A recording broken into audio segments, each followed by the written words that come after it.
Television Network.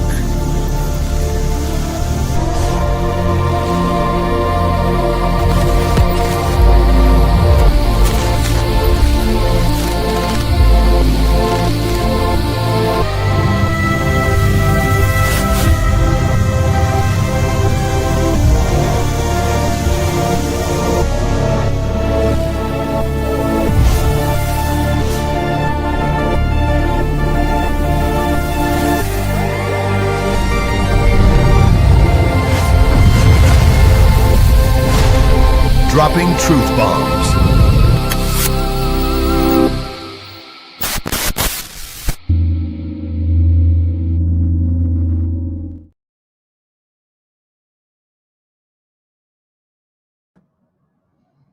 Hello, everyone. Welcome to another exciting episode of Cosmic Television Network.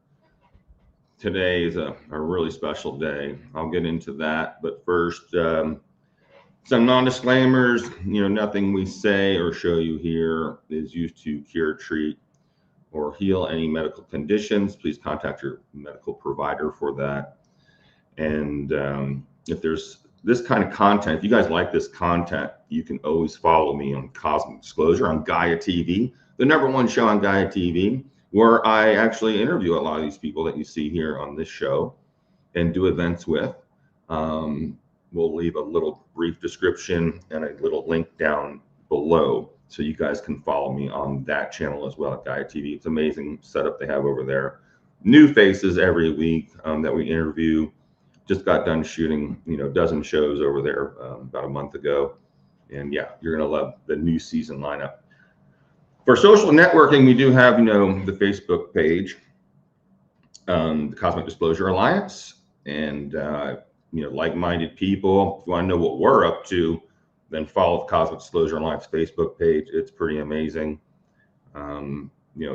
This is where we kind of show everyone and preview upcoming events and new shows that might be coming out. We're doing some new things now with Gaia, so we're going to be showing a little bit more of the content and behind the scenes stuff. So it's really exciting.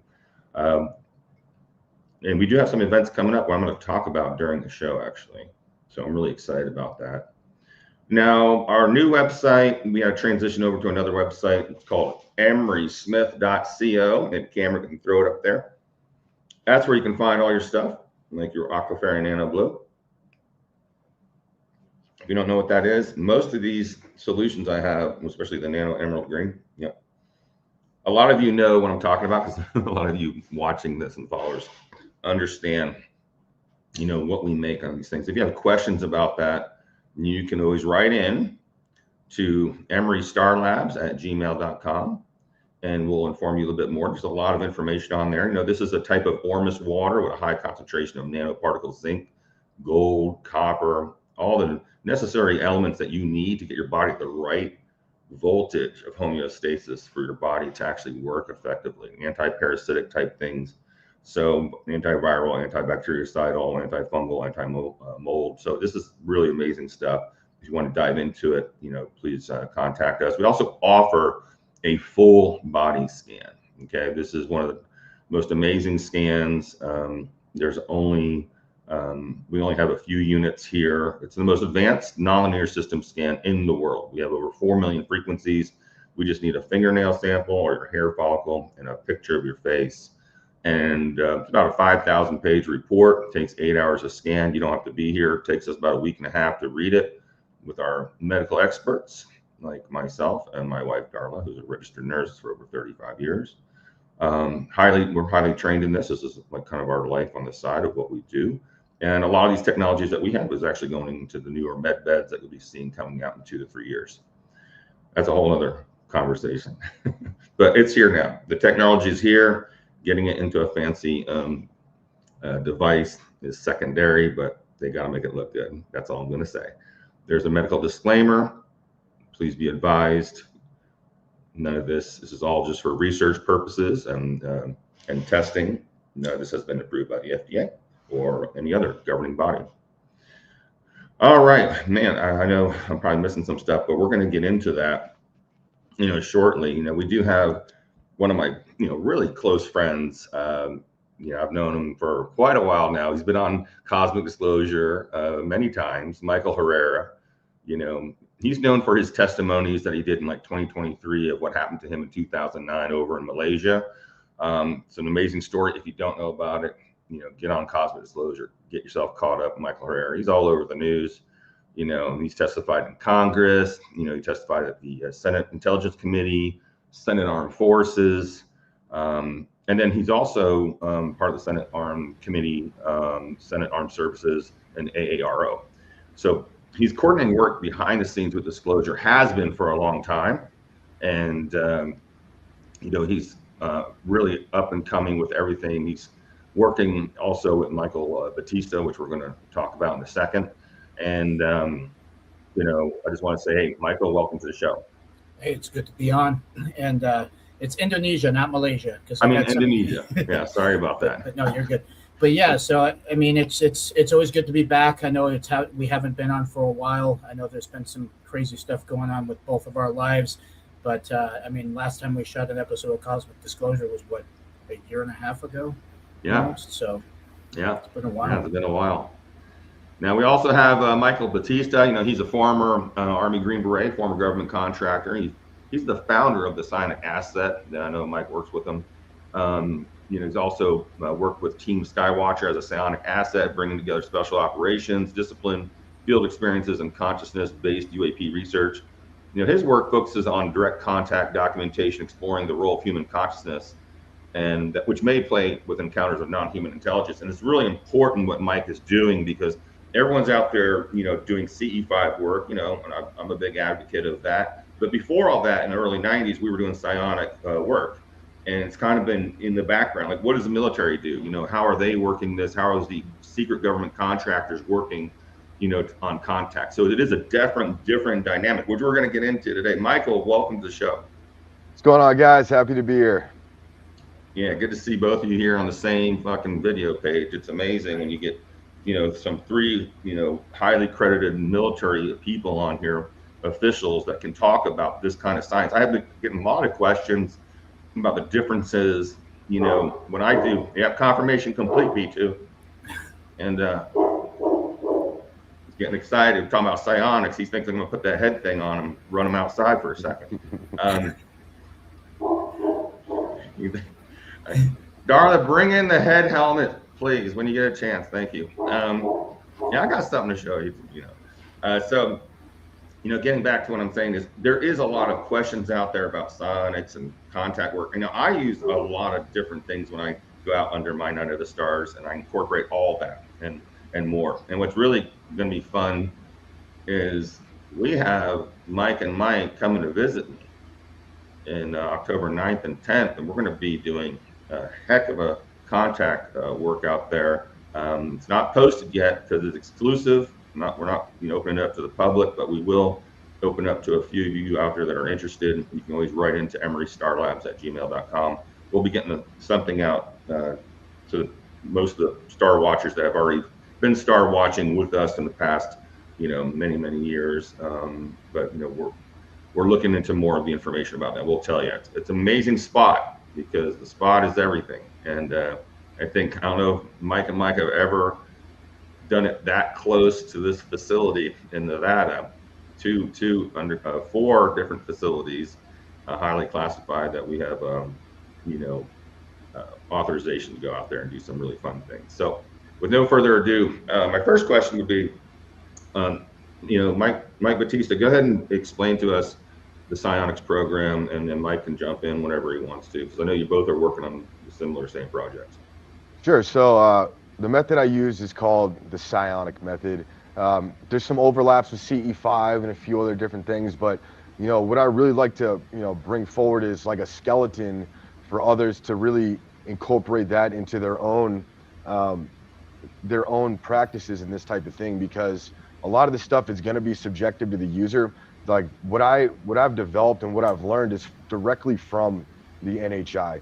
Okay, and when I first started having these experiences, they would find ways to validate, if I'm like kind of going down the right path, or if I'm getting it right or wrong, and that's important. So one thing that's important with the psionics is intention intention really is the foundation of any type of psionic contact or psionic, operation. What are we going out there to do? What are we trying to accomplish? Why are we out there, and who are we with? Okay, so if you go out there with the right intentions, and whether you're trying to get a piece of data, or just try to see something, or just interact with the phenomenon, what that's really going to be the baseline for how that contact event is going to go. So with that being said, like a lot of this stuff, and we're all ex-military, and we're talking, we talk about heart coherence now, so it doesn't always feel right, but that's really the key to all this, is speaking through the heart and being able to push out thoughts, but also attaching that heart coherence and frequency to those thoughts you're projecting to get out and interact with the phenomenon. And that's really how you can call them in to begin with. Yeah, I'll what I can always just explain is, you have the CE5 approach, which means that you just want acknowledgement. Because really what the deeper the psionics is, and it's going to sound batshit crazy with this, but the ability to pilot a craft that is literally given controls of to you by the beings is a possibility if you're able to develop this protocol, to develop this understanding, and to incorporate it correctly. That is a real thing. And that is something that multiple people throughout the process of doing this have been able to demonstrate. And it's something Mike Battista, he's very knowledgeable in this, because this is what he has done as a contractor, and even with Skywatcher, this is the thing that he was able to provide and understand with them. And him and I got introduced on that aspect between people in the programs that were in the psionic approach, because one, I was told about him and his incredible skills, and I was shown videos, and it was mind-blowing. Then he saw images that I passed to our mutual friend, and there's some similar overlaps of what we have seen. But ultimately understanding the key of what getting the intention and going out there and being positive about it. Don't be negative, because everybody has the understanding that they think it's like an air show. It's interaction. It's not supposed to be, hey, just show yourselves and see if you're real. That's not how the approach has to be.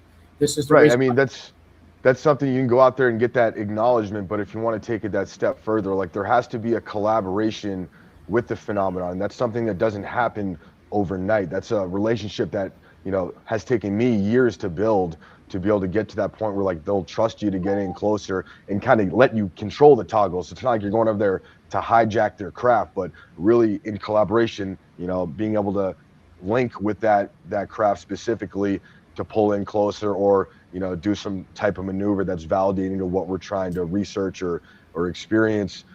Just the other night, I'm out here in Mount Shasta right now, no cameras out, just relaxing on this back porch. We were having crafts come in, and they were actually responding to verbal requests to make certain turns. And that's something that, that's a direct correlation between, because you could think and you could speak it, but the psionic aspect of consciousness and being able to communicate and facilitate this communication through thought, and being able to get that feedback in real time is paramount to what you're doing out there, because you want to make sure you're getting it right, and you're not just imagining something. You want to get that feedback so everyone's on the same page, and that'll help strengthen that relationship and form a communication, because as you start to interact with these beings, you're going to develop your own real language, so to say. The protocols that I practice are just what I've learned through interactions, and it can be different for the user, but it's a good left and right kind of like bumpers to keep you on track. Absolutely. Yeah, I can't agree more with you, Battista. I mean, one of the biggest things, even back in the early 90s, was being able to resonate and make sure that you're okay with them scanning you, and then letting all ego go and say, hey, I am a soldier. I'm here for contact. There's no evil anything going on. And opening up the heart to that. And that's why I think a lot of the civilian sectors got into, meditation, tonality, sound things. We used to bring them the crystal bowls, get everyone in that same tonality. It's really difficult grabbing, 30 civilians, 100 civilians, 55,000 civilians, as I've done once before, as I told you guys. Wow. It's one of those times where I think it is important, and you hit the nail on the head there by saying, hey, you got to get a small group. You got to get really cohesive with that group. And that takes a couple days to do, actually. And I think it's really important. And we notice the smaller the group, actually, the more cohesive. Not to say we can't have it. We have it all the time. We take 100 people out, there's going to be stuff happening. But getting the people that are serious about it, not trying to kick the tires on the tractor, or always started off saying, if you're here for a Shamu show, just don't even come, because it's not going to be a Shamu show. Right. And there's usually like a baseline depending on the group. So if you have 100 or 200 people out there, there's a baseline to which the group can like receive safely, as a collective. Some people might be their first time out there if they never practiced psionics. For a mile-wide mothership to show up overhead could be detrimental to their mental health if they're not prepared for that or ready for that. So a lot of the times with these smaller groups, tighter knit inner circle type people, you're going to get a much different response than a larger group. Not saying you can't have that happen, but it's more common to have a lower level sighting with a larger group, because that's where the group coherences can actually receive safely. Absolutely. The other key too is, if you do happen to see something face to face, do not freak out just because it looked different. And that's the thing that people kind of get that fear and they back off, and over time too. So the other aspect of it as well is really understanding the awareness aspect of it that they can share with you. And that's really what's key. And that's really how you're kind of guiding them into the same area that you're at. And the interesting thing with this is, no matter where you're facing and you're making acknowledgement, they will pop up to where everybody can see it. Right. The other aspect is too, there may not be something that will be physically shown, but if you're in a state of consciousness and a group cohesion together, where your eyes are closed, but you have glimpses pop into your mind of a being, that itself is contact too. This is what we a couple weeks ago, that is what we experienced in our group out in Sedona, was that exact phenomenon, and everybody saw it. Yep, we all reported, having a vision of the same type entity, and it was kind of like a childlike looking being, blonde hair, blue eyes. It wasn't like 7 foot tall or anything, but it was something. We all kind of reported that, and I don't know if it was, I don't know what it is, but it's definitely interaction of some sort. But also like over the course of a couple days, and I always recommend, like, hey, look, like, if you really want to go down the rabbit hole with this, like, get outside and do this every day, because you're gonna be in communication with something that's gonna want to communicate further, and it might keep coming back. But you have to build that up over time. And even when we take groups out, a multi-day experience is really recommended, because it starts to progress over the couple days of being out there, and people being more familiar that group cohesion really is rising up there. And just for example, like we were out in Sedona doing a contact a few weeks ago, and that's exactly what it did. The first night it was kind of like lower level sightings, kind of warming up. We did have several orb swarms in the area, which was cool. And then the second night we had this craft come in real slow, flash us a couple times, and just zoom away. And that was around 11:30 p.m. And then the next night we actually had that. So this interaction that we sometimes get, I call them the flashers, and it looks like just a bright camera flash in the night sky. Could be like white or like a dim blue, but it's like a single flash, like, hey, look over here. And that type of phenomenon is extremely responsive to psionics, asking you to, like, communicate in a binary type language. Hey, flash once, flash twice, yes, no type thing. So we had that out there, and that's something we get, which I also consider a higher level sighting because of the type of interaction. But I remember shining my laser around it, and I'm thinking in my head, just like, please do something, we haven't seen before. Like, what else? Like, we're trying to, build this language out and like trigger these, responses for validation. And then the thing, as soon as like at the tip of that thought ending, the thing went from cloak to just appearing, and then went from a stationary position to like, supersonic speeds overhead in, instantaneously. I got the audio from it. We didn't get it on video, but audio is pretty good. Well, and where you were pointing that laser, that's where it came from. Exactly where he was pointing that laser is where that ship appeared, and then flew, tens of thousands of miles an hour instantaneous over the field that we were at. And it was incredible. It was just, I've never seen anything like that. Yeah, and right. that interaction itself was key to understanding, hey, we're on the right path of this. And it's just like with anything in this world, guys. Like, you know, you're not going to get big going to the gym the first time you go. Like, it takes years of practice and getting familiar with your body and understanding what that. It's the same consciousness, ability to understand your own consciousness and what works for you to get into that state. And you have to constantly be beating on your craft in order for that to actually start to progress, where you actually start to have more encounters, if you want to call it that, more sightings, more intelligent responses, more into understanding, you know, what's going to get you into that position. So it's doing it every night is going to be key. A couple times, if that, and just whenever you can make time, it helps. You know, another thing I wanted to point out, sorry to cut you off, No, with the you're good. lasers thing, you know, be careful with the lasers, everyone. We don't want to shine them at any aircraft.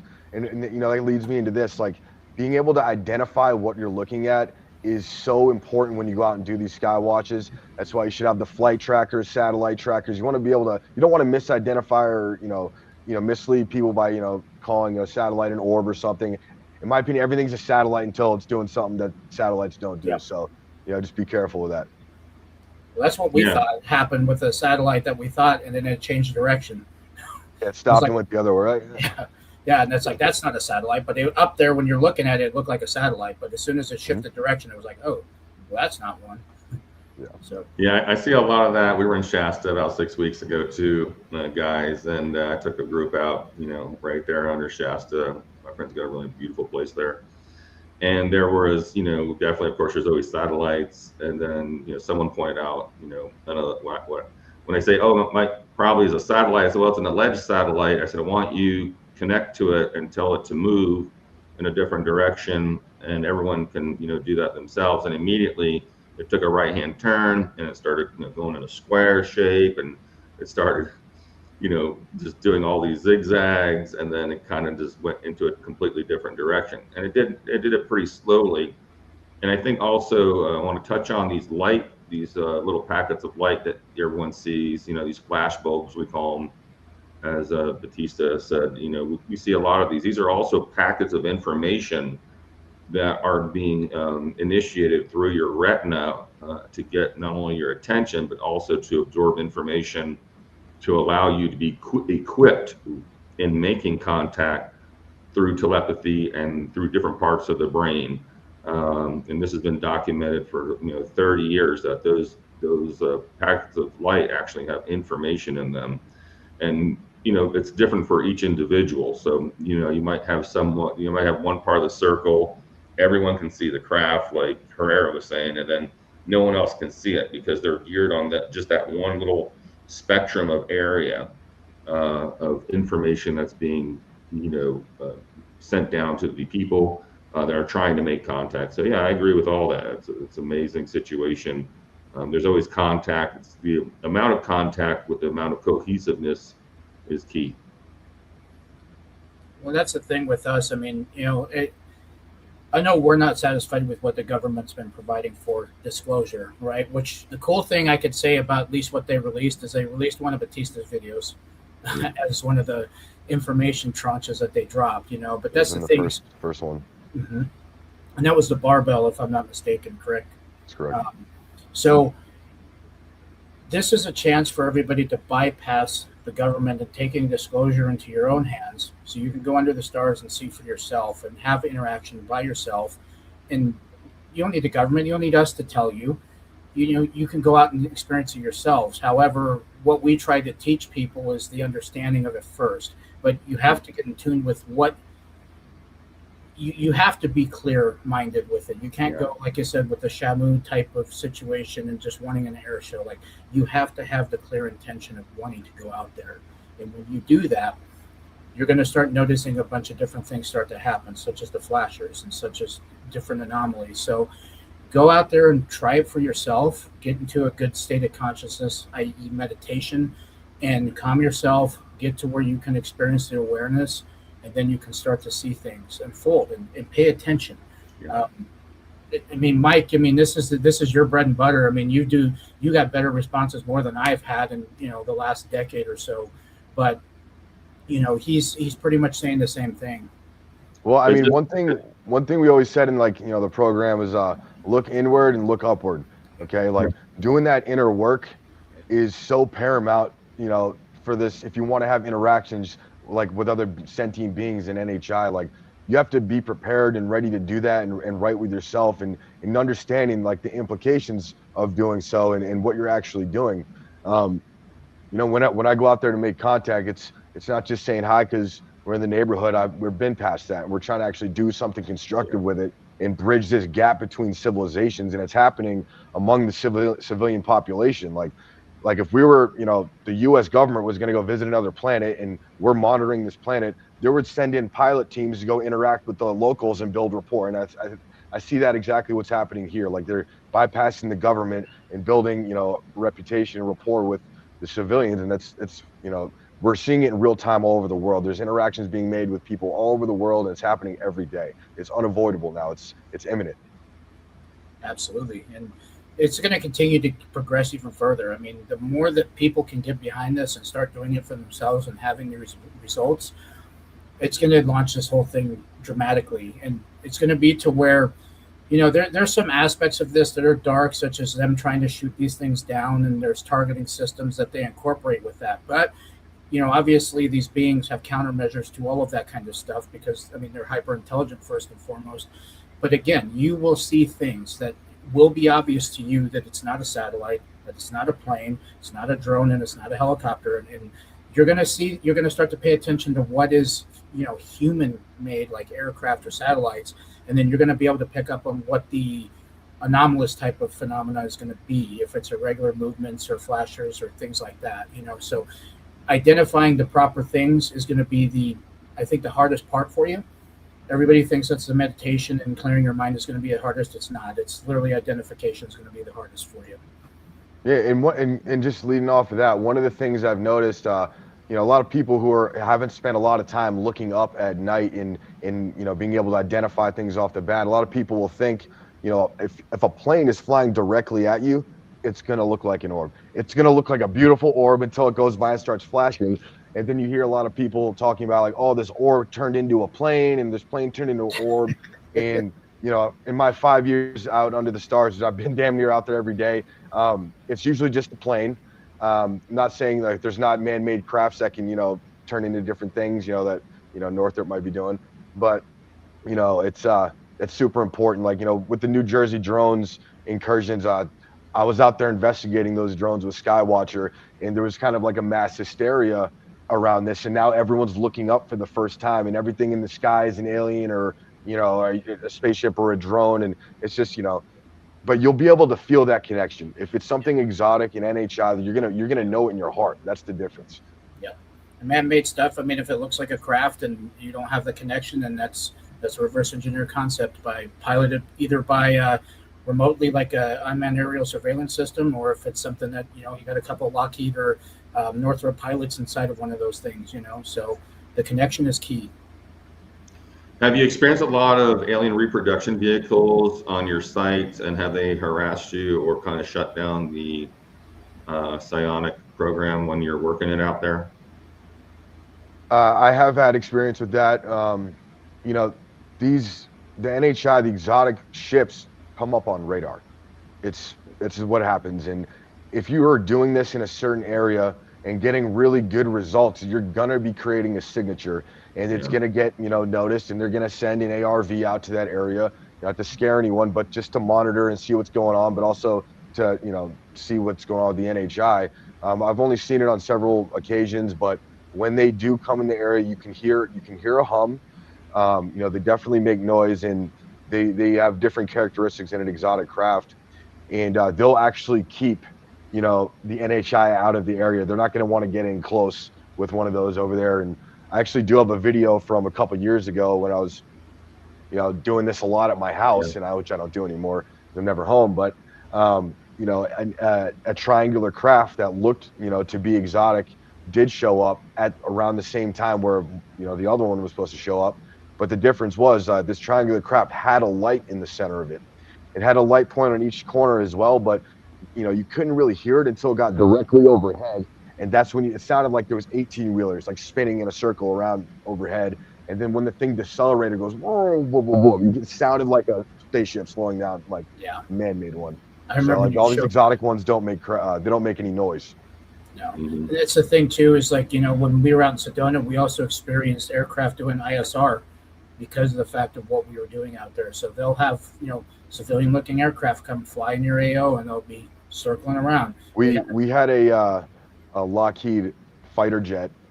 It was under their company, come out and do circles, about 10 or 15 ISR circles around the spot where the NHI were showing up. And we have a screenshot of that. It came up on Flight Radar. They were doing flight testing out there, but it was a very specific area. Well, you remember that drone too that we saw that was in the last night that we were there that kept going from above the trees, and then it was like, oh yeah, I mean we were right by Secret Mountain, so I'm sure we're, how that goes. Just got to be aware of your surroundings. But yeah, we definitely had a drone checking us out. That's definitely a hot spot, of course. What about can you talk about you? Let's talk to everyone and let everyone know, like, what documentation, what are you testing for? What are you recording? I know you're building a big database. That's why you're doing this program. So one of the main things we're trying to document is the correlation between consciousness and interacting with the phenomenon. Okay, if we can get footage in real time, like, hey, like flash twice for us, and this thing's flashing us twice, which we have footage of, stuff like that is proving this interaction. But also, like when we sit down and we have that right intention and we go through the Psionic method, how the phenomenon shows up, but also some of like these downloads we'll record those and see if they are happening in real time when, like, say if someone calls out a certain time, which has happened before in the NHI, will show up at that time. And I don't think it's more of a prediction, but more of a collaboration, scheduling this meetup type thing. And that's something we see all the time. We have a wide, array of different sensors we have out there trying to document this stuff. One of the best cameras you can get for, like, the lower end civilian side, trying to document this is the Psionics Aurora Pro. They're about, $600 to $800. You get a good deal on them, but they're a full spectrum camera. Mm-hmm. And the reason we use full spectrum cameras out there, and even the Psionics, is because the phenomenon will show up outside of our visible like human eyes spectrum. So we'll see stuff in infrared and in ultraviolet as well. And if you have one of those cameras, you'll be able to see orbs coming in that you won't be able to see with your eye. And there's so much going on around us right now that we're not aware of because we don't have, the right sensors out there. But the Psionics is a great one. Another camera we use is a fully modified Sony FX3. It's like a cinema grade camera with a lens on it, and it's also full spectrum as well. And this thing's like a better night vision than any goggle I used in the military. This thing is dynamite, and we've gotten some really good stuff on there. We do have some UAP detectors that'll scan for different gamma waves, but also 1.6 gigahertz frequency. We found a direct correlation and been able to record this between a 1.6 gigahertz frequency and the phenomena appearing visibly. So this thing, we have a video which you haven't released yet of this. We called it a wisp. One guy said it looked like a fairy, but I'm like, no, we're not three grown men chasing fairies out in the woods. It's a wisp. And it was a smaller type orb, the size about a softball. And it was, the cameras were picking it up, like almost like acting as if a drone would be to like kind of monitor our position. And it was only visible to the eye when it wanted to be. And when it wanted to be visible, it was pinging this 1.6 sensor. This thing lights up and makes a tone when it gets like a long wave hit. And anytime this thing would become visible, we'd get a hit on that. So they're almost like communicating with us through our instruments that we have. Yeah, that's fantastic. There's so many different instruments you can use. You can use magnetometers that help. I mean, it's not even just visual, but they can also project certain sounds and tones to acknowledge that they're there. So if they're not, you can't see them with your eyes or your equipment, you still sometimes can hear things, and they will show up in the safest way that's easier for them that way. Because like I said, I mean, they have so many different systems out there that are tracking these things. So we want them to be safe just as much as they want us to be safe. Are either one of you willing to speak out loud about the types of species that might be interacting? Sure. Okay. Yeah, I mean, just from my own personal experience, I've witnessed grays. I've witnessed gray beings. They look just like the movies. The eyes aren't as big as you might think, but I've seen these things, and I've been very close to them. And I've also witnessed a mantis type being as well, which Just because it's ugly doesn't mean it's evil. It's something I've dealt with my whole life.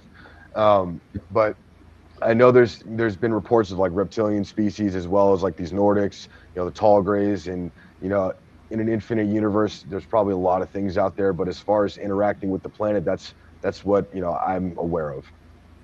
Yeah, I've had interactions with things that are like grays, like you said, and that's kind of the most common that I've experienced, and as well as like the Ebens. Now, the difference between the grays and the Ebens is the Ebens look more of a human type, but with a larger cranium, as opposed to the grays kind of have the bigger eyes that are more almond and dark. But talk about that time you had those 3 grays show up. Okay, yeah. So, anytime I've ever been close to a landing or a being, like something has been induced over me where like it's totally normal and casual and doesn't feel weird, and you're kind of like in a dreamlike state until they leave and you snap out of it. Yeah. For the first time ever recently, actually on my 5-year anniversary of first contact, which is like March 15th of this past year, and I was out doing a contact event with 2 gentlemen, very credible people. First time meeting them really and doing something like this with them. So it's our first time, and we were out there for 3 days. First day was like orb swarm, pretty typical type stuff for like a first day, and then second day it was a lot of like crafts are coming in and doing swoops and that kind of thing. And then the third night, it was quiet. It's like it wasn't electric, everything was dead, and we're just like, it was just so still. And I told the guys, like, hey, look, something's gonna happen at 4:45 a.m. I don't know what it is. That's all I know. That's kind of like the hit I got. And I don't ever open my mouth with something like that unless I'm dead serious and I'm sure of it. And I'm 4:40 comes around. We start to hear all the chickens in the area going off, all the dogs barking. It's just this loud, and they're like alerting other animals in the area too. And right at 4:43, we saw this craft come in. It was like this big. It looked like a giant, like this sphere of energy, like an orb. It was white, and it was like encapsulated in kind of like a blue, kind of like a propane blue, like flame. And this thing kind of came in and arced overhead and touched down this hillside next to where we were. And these guys are looking at me, are like, hey, is this the craft that's supposed to show 4:45? I'm like, I think so. Like, this is pretty close. And we're sitting there talking, and I'm sitting on this back porch looking, at this tree line in this valley. And I got my camera on a tripod 5 feet away from me. Mm-hmm. Within 5 minutes of that ship showing up, and we're engaging in a conversation, talking about it, we all just went silent. You can kind of almost hear like a gulp. And one of the guys I was with reported what he called, it looked like a frequency fence was forming. It kind of looked like a transparent like screen, like with sacred geometry forming in front of us, which we all witnessed. And out of that, it looked like reality folded in on itself. It literally folded in and took the shape of these 3 gray beings. They were surrounding my camera tripod 5 feet away from me, and they're looking up at it like this. They're looking at the camera, like inspecting it. And I'm sitting there like, oh my God, like I'm pulling one of these, and I'm looking at this, and what's happened to me every time I've gotten close, with that, induced kind of calmness and like, compliancy, happened to the guys on my left and right. And now, but except this is the first time where it didn't happen to me. And I'm completely lucid. And then these things are looking up, inspecting it. And then they turn and look at me all at the same time. And I remember looking one of them in the eyes. And then I was instantly like, my consciousness was pulled into like a collective consciousness of all 4 of us sitting there looking at each other. Like the grays, like it was almost like a hive mind. And like no words were being spoken, but information was being transferred instantaneously, like no miscommunication over like spoken tone. It was just instant like information, but you could still tell which being it was coming from. Like each one of them had their own like personality, but I don't think they like experienced the range of emotion that humans do. Like some of the information I got was like we like have excitement, not like feel excitement, that we've been able to get to this point because they've been trying to teach me how to communicate with them. And I like, as clear as I'm looking at you now, like, and I'm not even sure if they were physical because they had a slight glow, but you could still see like like as clear as day, like the stipples on their skin, like their little pressed in noses, like little mouths, tiny lips, little ear slits, and like the really skinny necks. And they were wearing like one piece like pilot flight suit type thing, and you can see where the collar meets the neck and everything, and it was just like such a profound experience. And this lasted only 30 seconds. I'm sitting there just like drinking through a fire hose of information coming at me at once. Like I'm just like, but like I was just trying to like remain calm and breathe, and I just remember like how cool it was, like just actually cool being in the presence of one of these things. And since that time, it was one of the most profound moments of my life. And um, like when the experience was over, they just shut off like a light switch. They just disappeared. And these guys to my left and right are kind of coming out of their like little like haze, and I'm like, yeah, but they saw everything, but they just weren't able to really kind of like interact with it. Yeah. And I was like, guys, like I like this is what they just told me. Like they've been trying to teach me how to trigger a response or elicit a response from them, in real time to like validate what we're talking about, kind of what I brought up earlier. And as I'm saying that, literally it looked like I called it like an energy blast. It started out small and then it just came out like this. It took up such a huge portion of the sky and just collapsed in on itself. Like, as I'm talking about, eliciting a response to validate what we're talking about. And, since then, that even for me now, after the wide range of experiences I've had, that took a couple days to walk off and kind of like, it's something I was asking for and I was so grateful, but like, it took me years to be able to be ready for that. And for my nervous system to allow that to happen without, having any kind of detrimental thing, occur. So that's what happened with that. And since then, the door to, contact has been like wide open. I've been seeing new types of crafts. The phenomena has been getting closer, and there's more of a intimate kind of support and relationship with these things based upon the intention we have going out there. If we're trying to get a spectral analysis on an orb, like they delivered exactly what we needed to get that. So they really kind of show up in a way that you need, which I've experienced. Well, thanks for sharing of that, Battista. I really appreciate it, because I know a lot of people will resonate with that, and I definitely do. It's a very lucid feeling when you're in the presence of them, and that's the photos I showed both of you guys that was taken in 2017, and I started this in 2013 meditating, and I stumbled onto it by accident. I didn't even know what I was doing at first because I thought I was losing my mind. And that's always the logical thing for people. It's like, oh, it's always me, like screwed up or something that's seeing all this happen. And that wasn't the case, So again, it's just a very lucid type of feeling. And it's calmness. It's not like there's never been any kind of fear projected. Even if you see them and they kind of look different and it's a little offsetting, it's still that there's never been fear put in. It's always been peaceful. It's always been very productive and very positive. So, if you get to a point where you start to do this yourself and start to see these things, that's disclosure for you. You already win with that. Yeah, I think that's a good point. Also you were talking about, the connection, how everything was downloaded instantaneously. I usually have my inner circle, memorize a few hundred questions before we go out, because it's instant. If that, happens where you're in the presence, it's an instant download of all the answers, and you're kind of sitting there crying or sitting there just in disbelief. But when you manifest these things and you're really wanting to make contact, they'll show you what you're able to handle, and they're also doing this as a protective measure for your mental awareness, because not even though you think you're ready, not everyone's ready for that. It's a lot of energy exchanged astrally when you're around one of these beings, and that actually goes into the 3D, which can be felt. So after I saw those grays, I slept for like 3 days. Like I was cooked, totally cooked.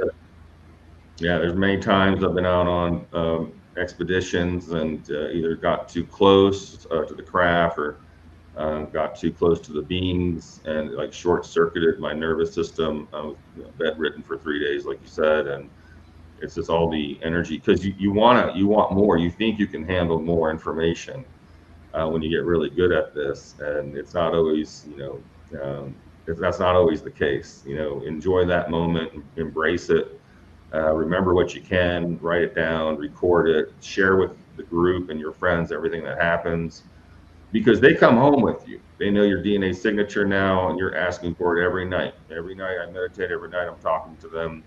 I've been doing this for my whole life, and it just gets a better relationship when they're know that you're willing and that you really want to, figure out some things. A lot of my science-based inventions, all came from the stars. I always say I'm not that smart. We're not that smart as humans down here. We always need a little help. Mhm. But these things it can be utilized in many different ways.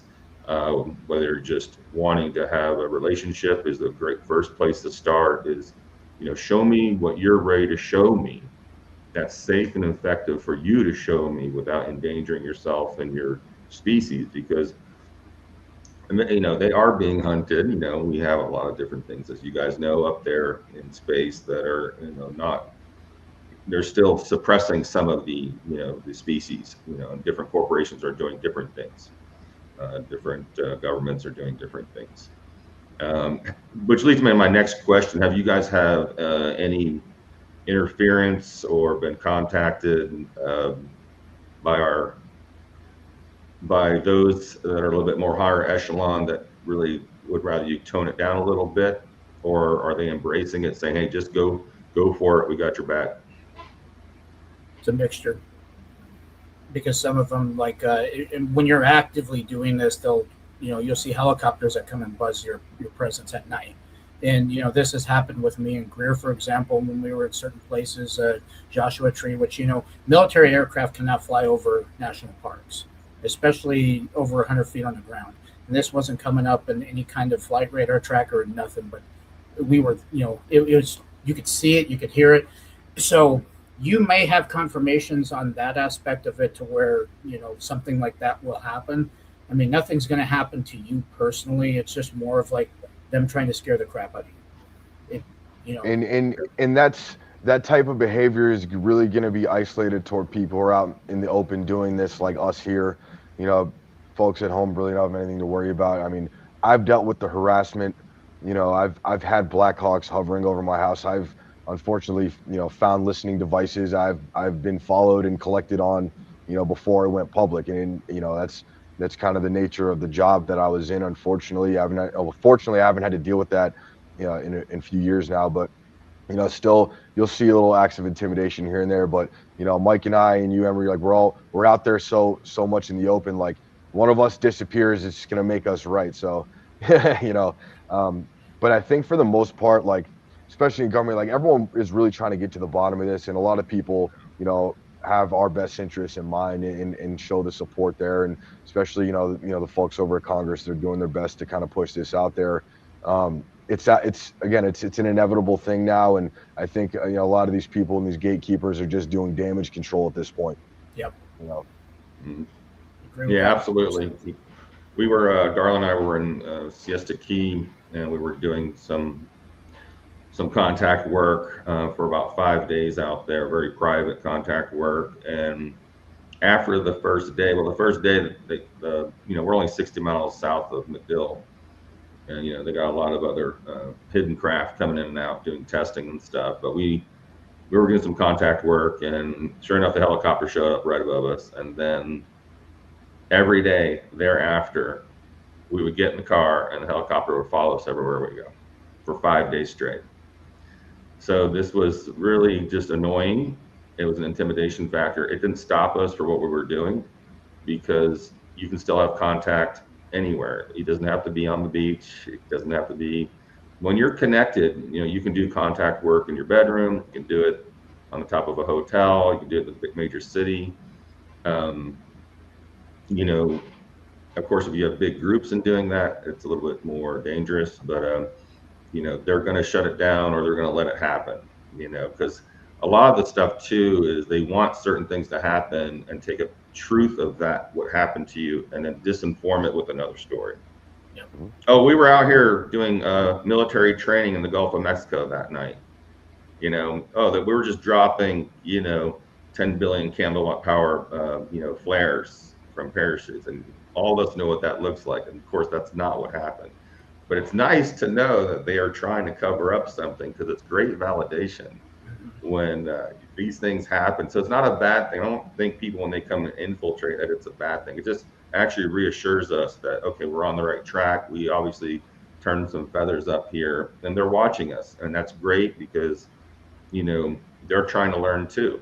There's a lot of different levels of echelons, which I'm sure both Herrera and Battista can validate, that they don't know what all the different entities, corporations, organizations, military ops, they're not really talking to each other. So you might have three different groups out there watching you from afar or from a satellite, just kind of keeping an eye on things and visualizing what we're visualizing and trying to make sense of the protocols. A lot of these people, I know for a fact, are watching Battista and Herrera and myself at different levels wherever we're at when we're doing contact work.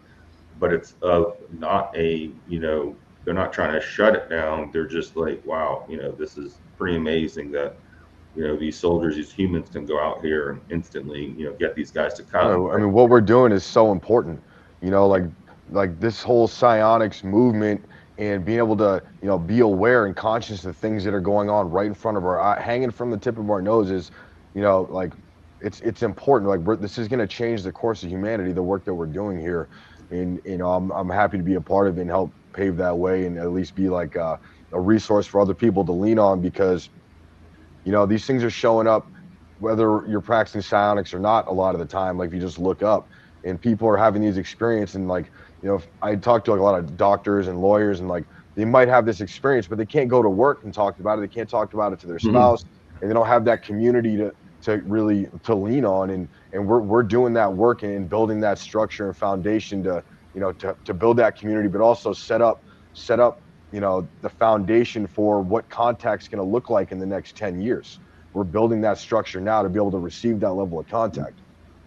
Absolutely. And I think, Mike, I mean, you're the first psionic asset that's ever came public, and the degree that you have a plethora of knowledge and a lot of experience that backs up that knowledge. And I love what you're doing. And I'm glad that we're working together to help get this to be the driving force to help disclosure, basically usher that in.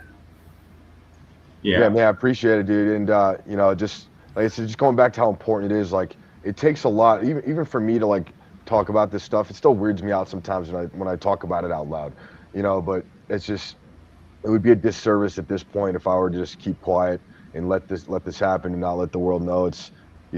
I'm fortunate enough to have experienced what I did, but smart enough to know now, like, you can take these things in a different direction and do something more positive with it. So absolutely.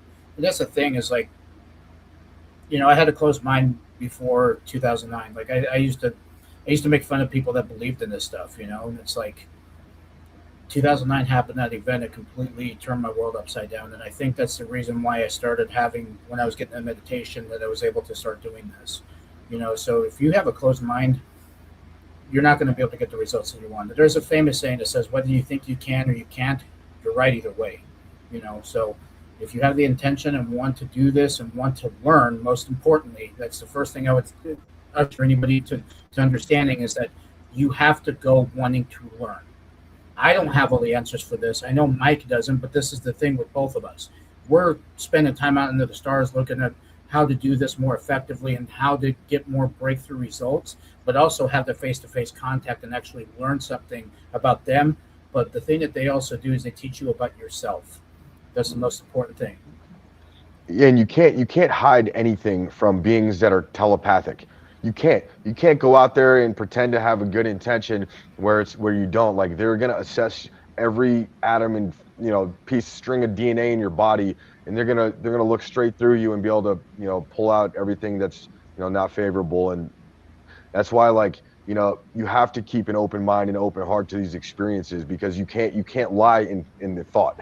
You can't, like, they'll be able to see right through it. So that's really important. But also, a lot of people who are new to this or trying to get into the psionic side of it, a lot of you are already doing it on a daily basis without even realizing it. And I always say this, like, you ever just like be thinking about someone and then they call you? How does that happen? That's impossible, right? No, it's because you guys are like quantumly entangled, have a telepathic connection. You might know who's going to text you before it texts, or what song is going to come on the radio before it plays.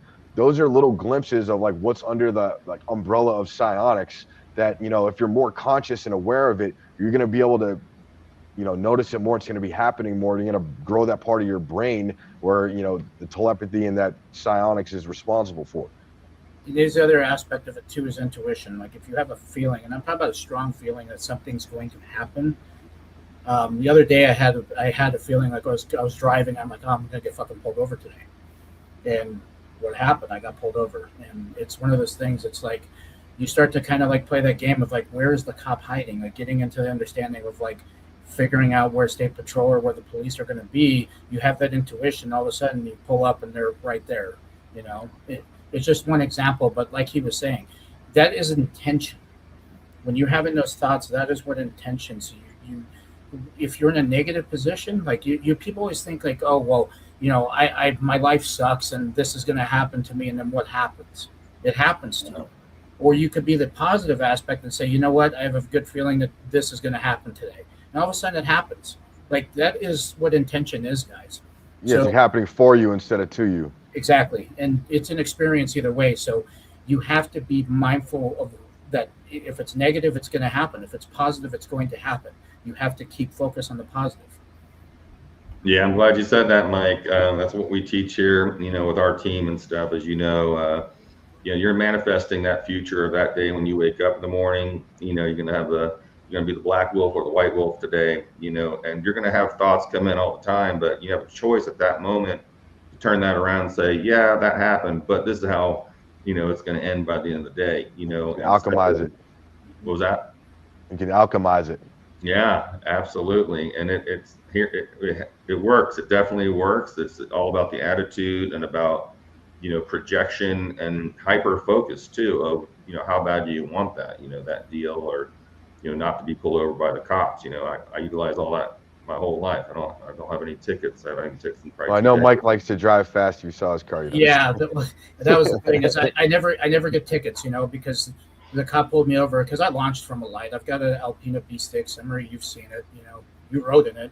The thing's fast as hell. And so I went from a light, and then all of a sudden it goes from 3 lanes to a 2-lane road. So I bypass a couple semis, FedEx trucks, and all of a sudden I see a fucking Durango trailing me. So I'm like, oh, so I slow down, and I'm like, okay, he's waiting for me to get to either a light to make a right, and that's what happened. But again, it's just if I was to be specific on what people should focus on who are starting to get into this first, is going to be the intention. Don't have the questions yet. You're always going to have questions, even for me, even for Mike, even for Emery. You're always going to have questions, but focus on the intention. Go under the stars, or just even practice this in your daily life. What is the intention you want to set forward? When you start to set that intention and start to set it forward, the other expectation that you need to have is not having expectations. That's the other problem that I see a lot of people trying to get into this, and they get frustrated and they get turned off by it. Don't have any expectations. Just go out there. And what is the worst thing that happens when you're going out in the stars? Did you see a beautiful sky, that everything's so peaceful and it's just nice out? Like that's the worst thing that you get to experience. So if that's the worst thing, I mean, that's a pretty good deal to me. So, you know, go out there, don't have any expectations, but just set the intention for the day in your life, even for different aspects, not just contact, but just do it, you know. Sorry. Another thing for expectations, I'm glad you brought that up, is because say if you go out and you're doing a contact event and you go out there with a certain expectation, you're actually putting parameters and you're putting the experience in a box, and you're not allowing, like, you know, the cogs of the universe to spin like freely to make it happen for you instead of to you. So, and the NHI is also going to pick up on that. You know, if you go out there and you're too rigid in your expectations, or expecting, you know, a face-to-face, you know, landing to happen your first night ever doing this, it's not realistic. But also, you know, they're gonna see those rigid expectations, like, well, hey, we can't deliver that for you, so we're gonna show up another way, and, you know, you might miss it, or you might, you know, think that's not for you, but you know, so that's where the expectations, they really need to be managed going into these things. That's just being open-minded is the best key, you know. And this is the thing, it teaches you a lot about yourself, because you have to have extreme patience. Excuse me. So when you're demonstrating extreme patience for yourself, you're going to learn a lot about yourself. Excuse me. So in that process, you're going to also learn how to read situations. You're going to learn how to read people based off intention and seeing what people can do or what they're going to do ahead of time. You know, so when you go out under the stars, you have the right intention. That is going to breed the proper expectation that's going to happen for you. And it's not going to be something, you know, Like some people will go out there and say, "Oh yeah, I went face to face. This is just the first night of ever doing this." And like, I went face to face, or my intention is to have face to face. I'm sorry, but from myself doing this from 2013 on up to 2017, and having 2017 having face to face, but from 50 feet or so away, that took a long time to get to that point. And I know it was the same for Battista there. Like, the intention is never to be like, let's do face to face the first time. Like, it should be, hey, my intention is just to have some acknowledgement at first, getting that basic principle under the way. Then when you start to get better at this, every night that you start doing this and start having results, then you can start to set the intentions to be a little bit different. But it's going to be ultimately up to them. It ain't up to you. It's up to them. Right, and it goes back to the why part of the intention. Like, why would they have a face-to-face to your first time going out and try this? Why would they do that? Doesn't even make sense. You want to build a relationship. It's like, kind of how, early humans were, domesticating wolves. Like, they feed them a little bit and they get closer and closer to where enough they're, comfortable. It's the same thing with this. You're reaching out to another sentient being, and they want to make sure that, everyone's on the same page and it's safe to do so, for a lot of different reasons on both ends. And again, it doesn't happen overnight. I mean, but it's not saying you can't, you're just limited to having a certain type of experience. But that's what happens when you go out there with the open heart. Like, that's when that's because you're going to see it happen in real time. And don't get discouraged because you may not see something.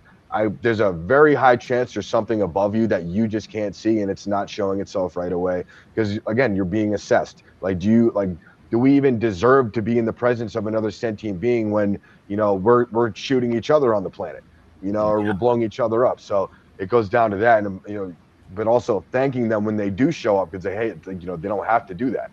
So that's a big key that you said right there. They don't have to, So every time they do something that is going to warrant a response, that is the most appreciation, is taking that time to learn about it and assess them, a couple days after the fact, right? Start to reflect on and think about it. And that's really going to get you to focus on what the better intention is the next time you go out and do this. Now, my recommendation is, like, you can go out every night, but if you're starting to get into this, what it really does is when you start to go out for a few days at a time and assess your surroundings. Assess what planes look like, assess what satellites look like, helicopters, have the proper tools to distinguish everything, and then start to pick up on the subtleties that don't necessarily match up with what you're observing, right? The stuff that's kind of outside. For example, if you're out there, do a quick scan of your environment, like make note of any lights that are like in the tree lines or on the ground, any houses. So now you have a baseline. So if something does show up and now you have this other light, out in the trees where nothing should be out there, now hey, maybe I should go out and investigate that or take a closer look. Absolutely. I'll put an example for this. So this also happened in 2017. I was at my old house, and I was facing south, and my ex at the time was facing towards downtown Denver. We didn't live too far away from there at that point. And so I ended up getting to a good state of consciousness, took about like a 20 to 30 minute meditation.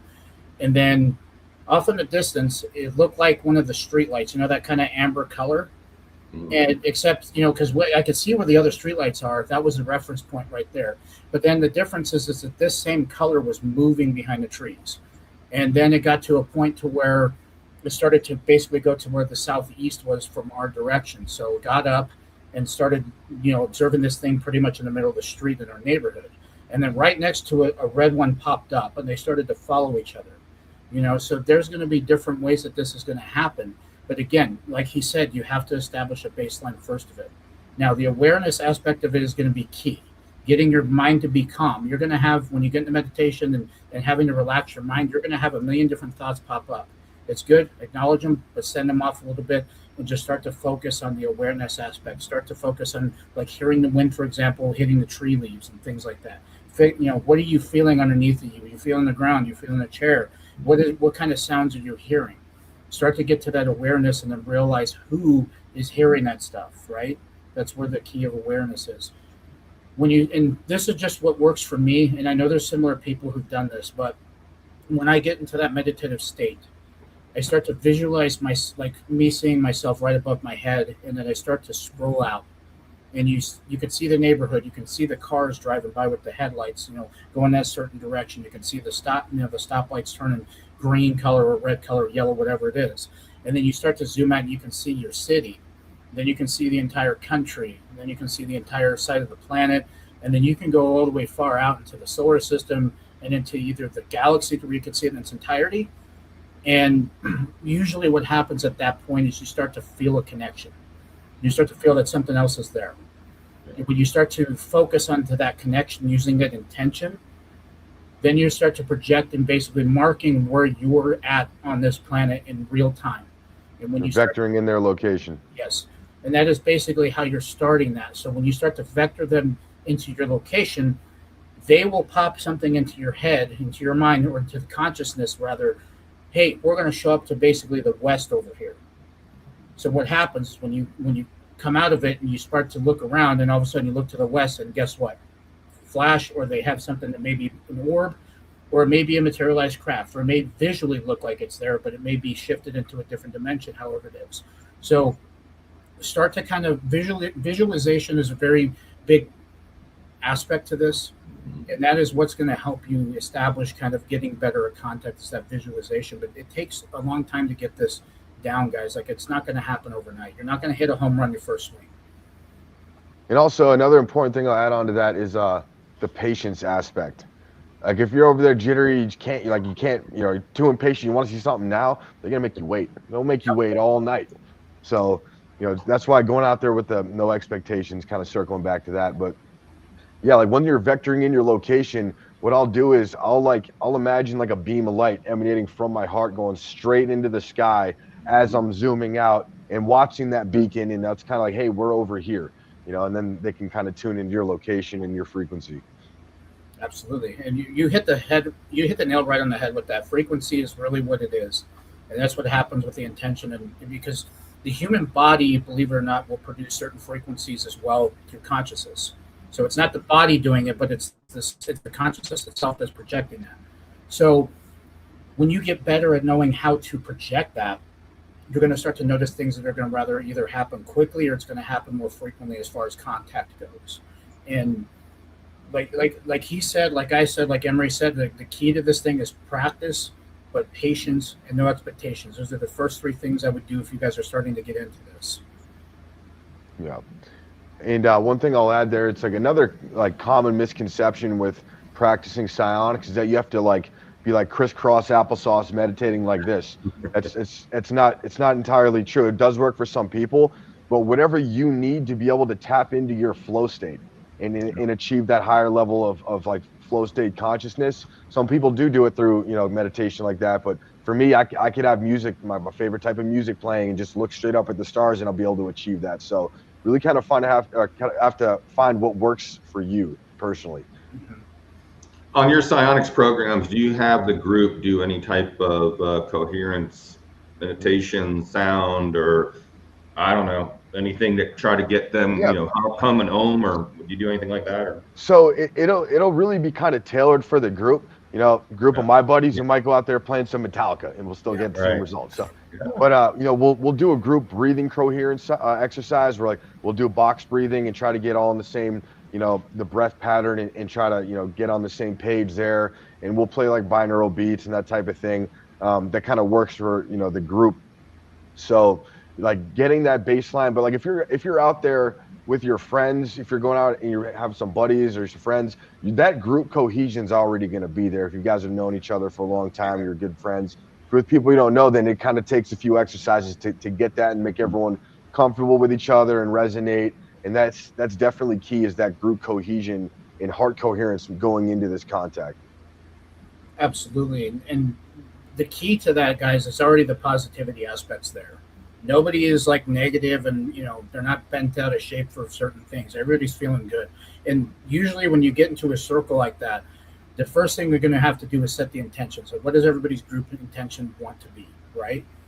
That is going to be the first thing that you're going to focus on. And then all of a sudden the relaxation and however you have to get into that state of consciousness is going to be the next part of that. And, some people, like for myself, I can lay down and I can meditate really well with that. I don't have to move and I can just be still. So most of the time I sit down, but usually I'll try to practice this every night before I go to bed, when I'm trying to sit there and just focus and just relax and just start to be aware of everything, like the room fan, if I can hear planes flying over, if I can hear traffic, You know, it just, you got to figure out what works best for you to get into that state. What works for me is not specifically going to work for like what Mike does or what Emery does. Like there's certain overlaps that are going to happen, but the end result is going to be the same. B2 Yeah, confirmed. Another confirmation. Confirmation complete according to the dragons. Everything we're saying here is truthful.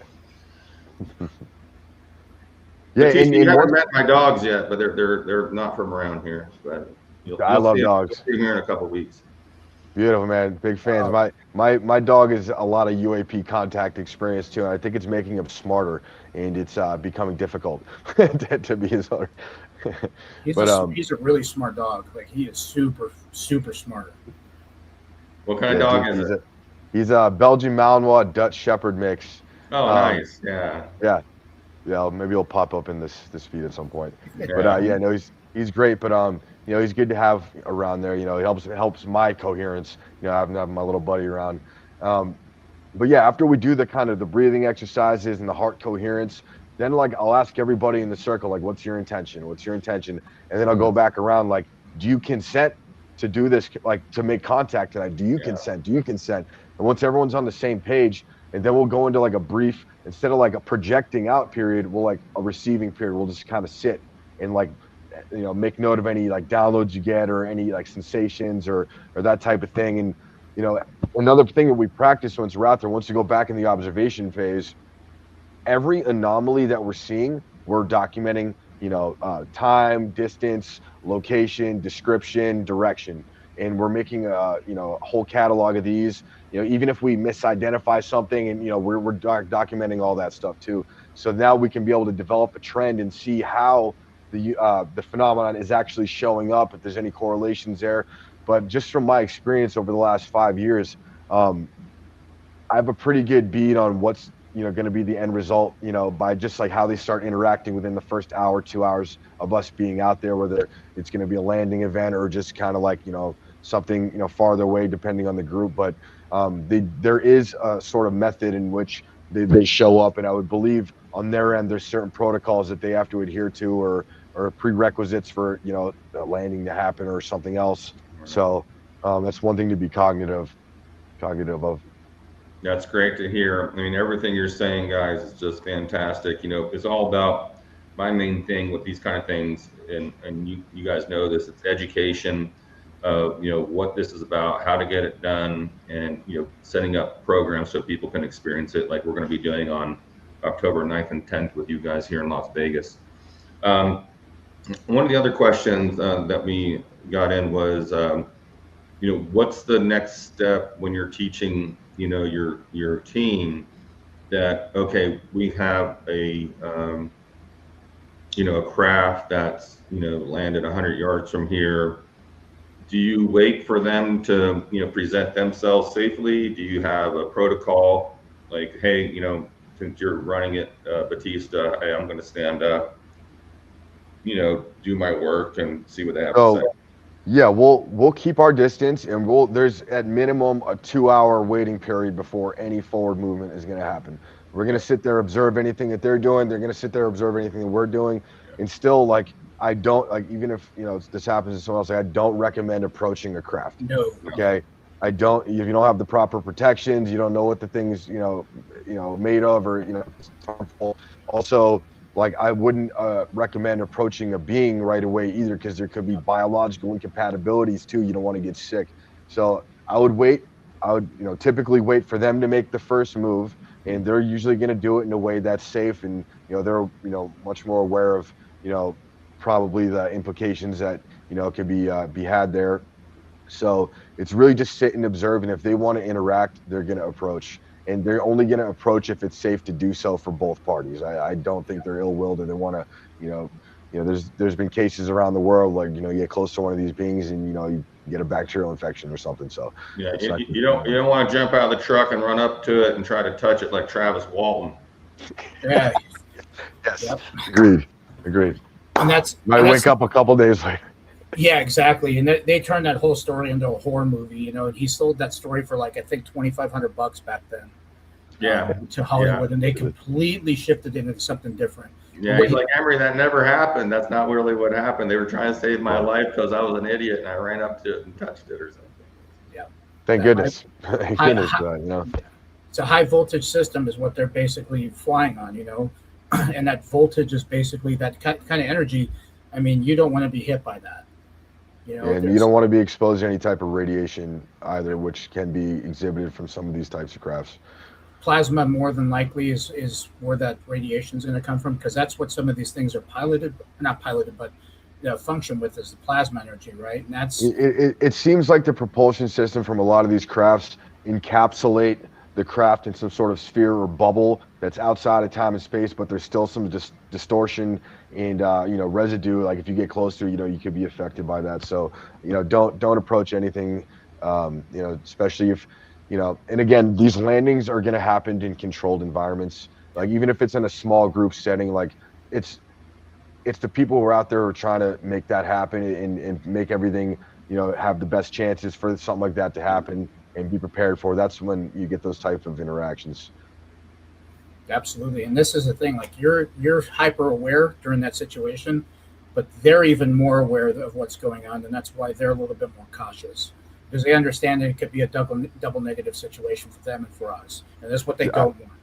I've been in a scenario where this has happened, and I've tried to approach it, and the thing kept moving away.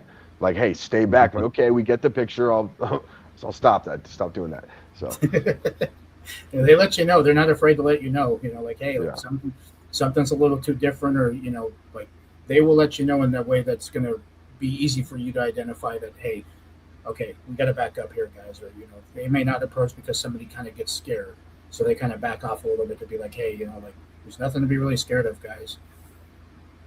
Right, and any type of so go ahead. I'm just saying the fear factor is a big thing. You get to someone really having a nervous breakdown, or you don't want to approach these these situations either. You don't want to go out under the stars when you have anxiety or if you're not having a good day, because like Herrera said, you really want to ground yourself. You really want to keep yourself, really coherent and, not having a lot of emotional other distresses or things on your mind, because you do have to clear your mind for this in order to make contact and, not be going through your head about something that happened the day before. Let's see, what is that question? Yeah, Michelle DePaul says, could some of the crafts we're seeing actually be human pilots training on advanced technology for the U.S. Space Force? It's not the Space Force. It's more of these private contracting companies that have stuff like this. Usually if the Space Force or any kind of military program is going to have something, it's going to be very, very watered down, and it's not going to be anything to what these private contracting companies have. The reason being is because this is what the private contracting companies are trying to usher in their future to have relevancy into this subject, right? So if they reverse engineer these technologies, what do you think the U.S. government's going to want? How do we incorporate these technologies into warfare programs that have advanced weapon systems or very advanced reconnaissance operations that happen? And that's typically, for example, when people say the TR-3B, which is a man-made triangular, that's what Battista referenced to, that was flying over him, that had the white circle in the middle and in between all those dots on each corner. That typically, from what is speculated, is a reconnaissance aircraft. That is really what took over the SR-71 program, and something that was super advanced, because then what people don't understand is they think that Project Aurora was a plane itself. It wasn't. That was an actual program. And then what may have came out of that program would have been the TR-3B. Yeah, absolutely. I agree with that. I mean, the Space Force doesn't have anything to do with what's going on, what you're seeing in the sky. These are more clandestine units and cyberspace. Yep. I mean, Space Force has access to that, shuttle that re-enters the atmosphere and goes out. When we were actually out in near Sedona, and then we ended up going out to LA. We ended up meeting with a friend who watched that thing actually come into the atmosphere, and then end up going to basically an isolated area. But that is what, it's going to be black budget, top secret, that Congress, the president, and the Senate, they're going to have oversight on, and they're going to know where the funding is going to that program, as opposed to the other stuff that Lockheed and Northrop and E-Systems, Boeing, they have something that's completely not a different program that's not unacknowledged or even has any kind of oversight. And they may not even be piloted by a human inside the the vehicle. They could be piloted remotely or autonomously. Absolutely. And that's the other thing too, is some of these recovery operations that happen with NHI vehicles, a lot of those actually had instances where they had no pilots on board.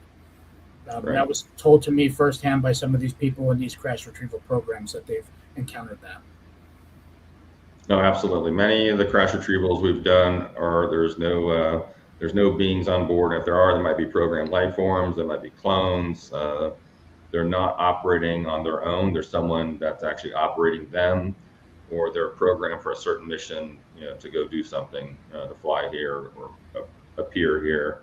And some of those are deliberate crashes for us to acquire some information or like a gift. Projects, all technology. There's just so many. There's so many that happen too daily here on the planet that no one gets to hear about. Which that will be also expressed in the future. When they start to actually do disclosure. Well, and this is the thing too, is you're looking at a sense of like what we do as humans, right? Like we send probes to go to Venus to look at the atmosphere, and like Russia sent the probe back in the 80s to see what the atmosphere was like. We send probes to Mars. We're not trying to like send people out there. I'm pretty sure that these civilizations are going to have the same approach when sending things to Earth. Right. No, absolutely. Even a lot of the crashes back in the 40s and 50s, after reviewing a lot of the data from the bodies and stuff, what they've shown is a lot of these beings, they were like putting them in big 55-gallon drums of formaldehyde, of alcohol. They ship them somewhere to their destination. They would open it up and it'd just be all jelly in there.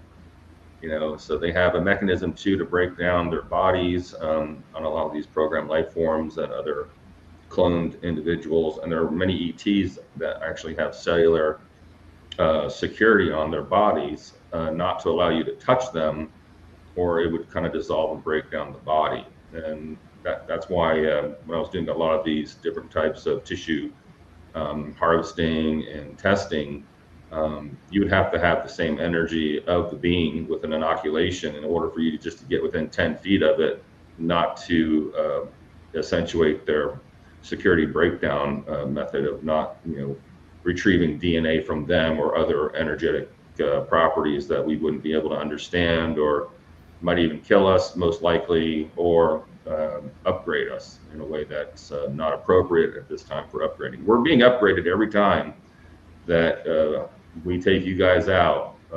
You're being upgraded to a different level of consciousness, a different level of energies that are being reprogrammed into your DNA. We see this with many astronauts that come back. Their DNA is completely different than their twin.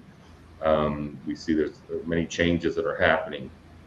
And a lot of the crash retrieval team, a lot of the underground facility people that are working with extraterrestrials have completely different DNA than when they came in. And there's different types of reasons for that. And a lot of that has to do with protection, and also for the ability to communicate cohesively in your astral state in the body.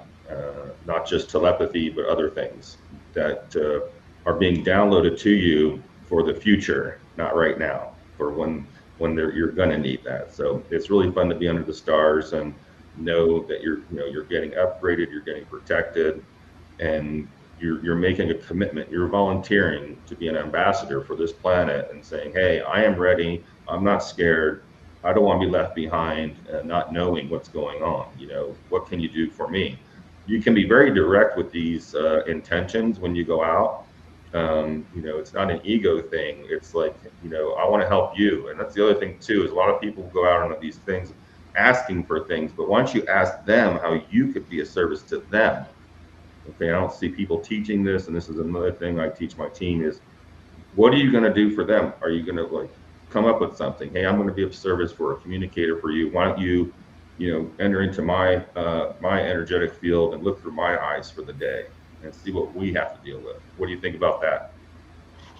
There's always an exchange in that part too. It's just like they'll make an acknowledgement if they know that you're aware and cohesive enough to understand that, right? But when it comes to intention, again, what we're bringing that back to, that right there is a clear intention of wanting to serve them as an ambassador for this planet. That is, it's what I recommend for a lot of people to do, is have that ambassador type of approach. You're going to get a lot of results with that. Glad you brought that up, because, once I really kind of own the position that I'm in, which really is like, a facilitating communications role, an ambassador role, liaison role. Like, once I filled those shoes and owned that and went out there to these field operation sites owning that, that's when everything changed and it started to come in closer and started to interact in a certain type of way, because it's not just a acknowledgement thing anymore. We're taking this one step further, and really, filling those shoes is important. And one thing I wanted to add, you'll see, people have gone out with, all of us before, but when you go out there and you experience this type of phenomenon, interaction with something that's so foreign to us, it builds lifelong relationships and connections and friends with the people you go out there and do that with. Like, you can't unsee something that profound and pretend like you're not going to be, in communication or friends with this person like for an extended period of time after. Just, I haven't seen it yet. You go through that stuff and it solidifies that bond.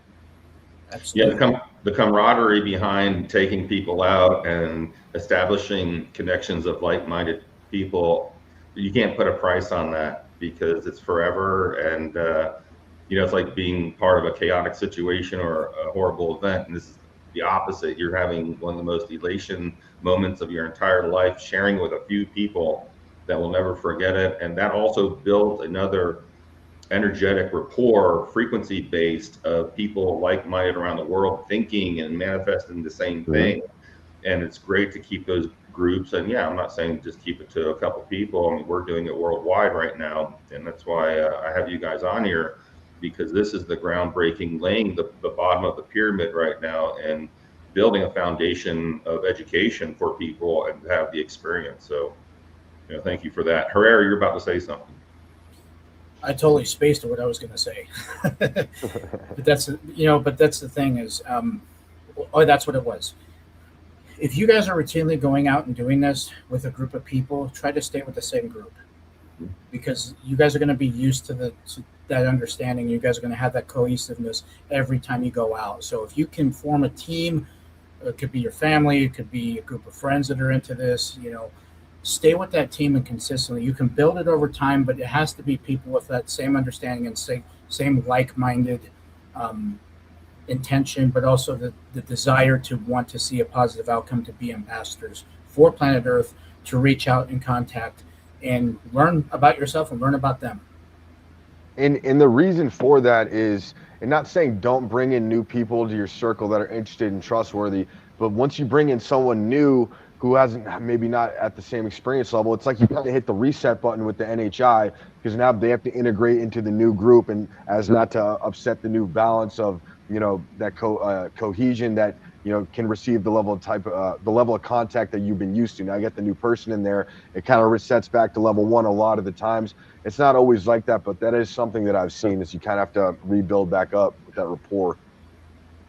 Yeah, absolutely. Because it's when you take people out, and I've got a couple separate VIP teams I take out, and they wanted to bring one extra person into the circle, and we all know this, that hey, we might take a couple steps back with this person.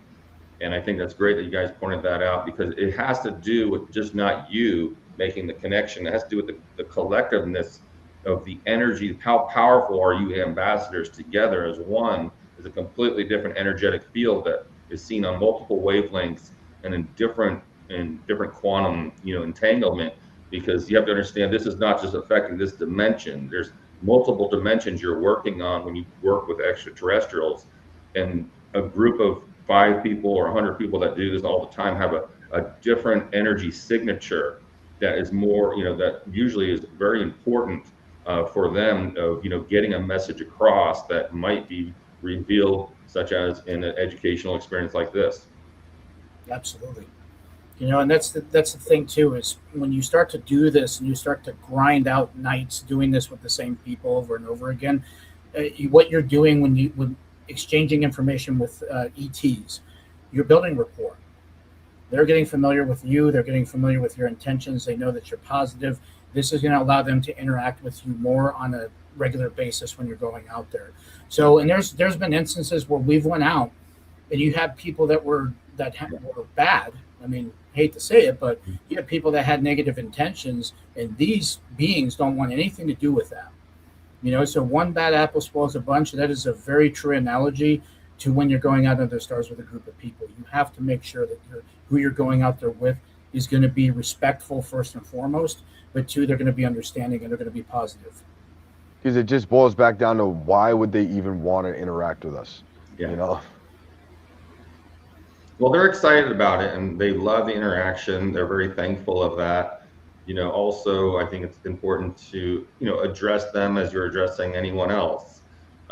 It's kind of funny. They're just like us. They, you know, they, in a way, as far as communication, they know our communication levels, and they want to, you know, they really want to establish communication in a safe and effective manner for that individual or that group, and, you know, show appreciation for that at the end of the night, and, you know, address that group of species or the single species that, you know, reached out, or even if you don't know the species, you saw their craft, you know, you should actually meditate and think about that, you know, before you go to bed that night, and just say, hey, I'm still open for contact. You know, this was just the beginning, and be, you know, say it out loud, that, you know, because they want the affirmations that you're still ready, that you just didn't freak out, and, you know, they want to know you're okay. And I think that's a really beautiful thing when ETs are checking up on you. I've had many experiences with my students and others that after you know, a week-long event, you know, they go back and you know, they're saying things, and, you know, and I think it's great, but they're not communicating still. So it's important to keep up the communication and acknowledgement of, hey, you know, I really appreciate you're here, and I did see a blur, you know, at the end of my bed, you know, and I'm not really scared. I think that might be you. You know, these things are important to address. Well, Yeah, and oh, go ahead, Mike. so the other thing too is you got to make it personal. You got to introduce yourself. Who are you? Like, you have to get to that point of establishing contact that way.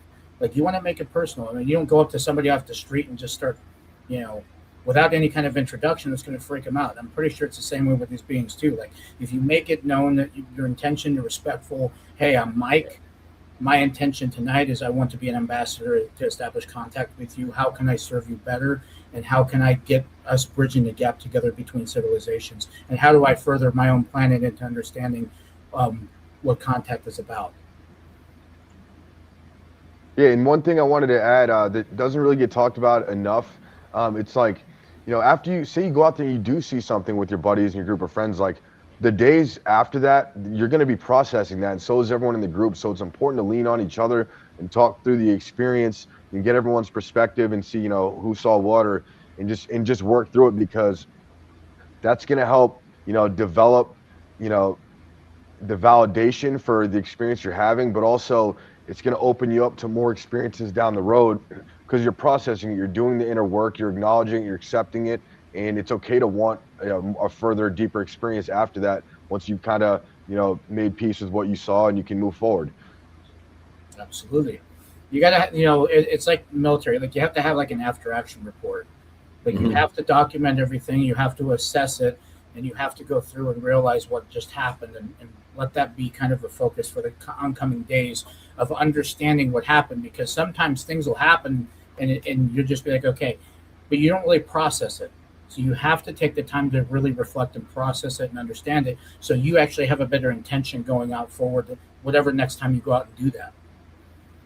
Yeah, it's really important. You know, another thing is too, you don't want to be like a paparazzi and start running down the beach up to a craft or a being that's just right in front of you. You know, establish the connection first and ask for permission to take a picture. Of course, we run videos all night long. That's different. They know how to not be in a video or how to be in a video if they want. But, you know, one of the most famous pictures, as you guys know, is the light being picture that I took a picture of when the craft came up on the beach on Boca Grande, and all these sparkles of light were there, and one of them just manifested in front of me. So I had a camera on me, but, you know, I was already relaying the information and getting downloads, and I just said, you know, may I take a picture, you know, of you? And she giggled and said, well, of course, Emery, that's why you're here.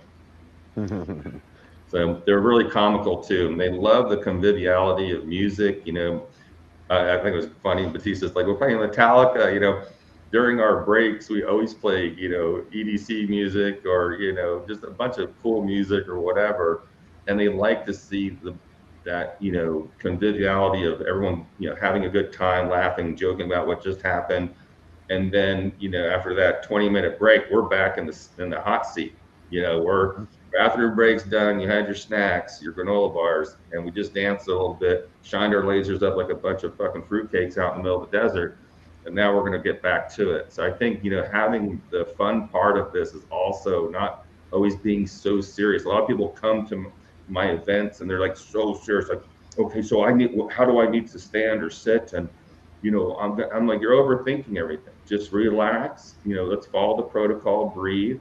People get really excited with this, and that excitement's really great because they want to see excitement, but excitement can lead to also, hey, there's the lightning. So that's an artist rendition of the original picture. I mean, Cameron, you have the original light being picture. Yeah, it's so important to keep things lighthearted.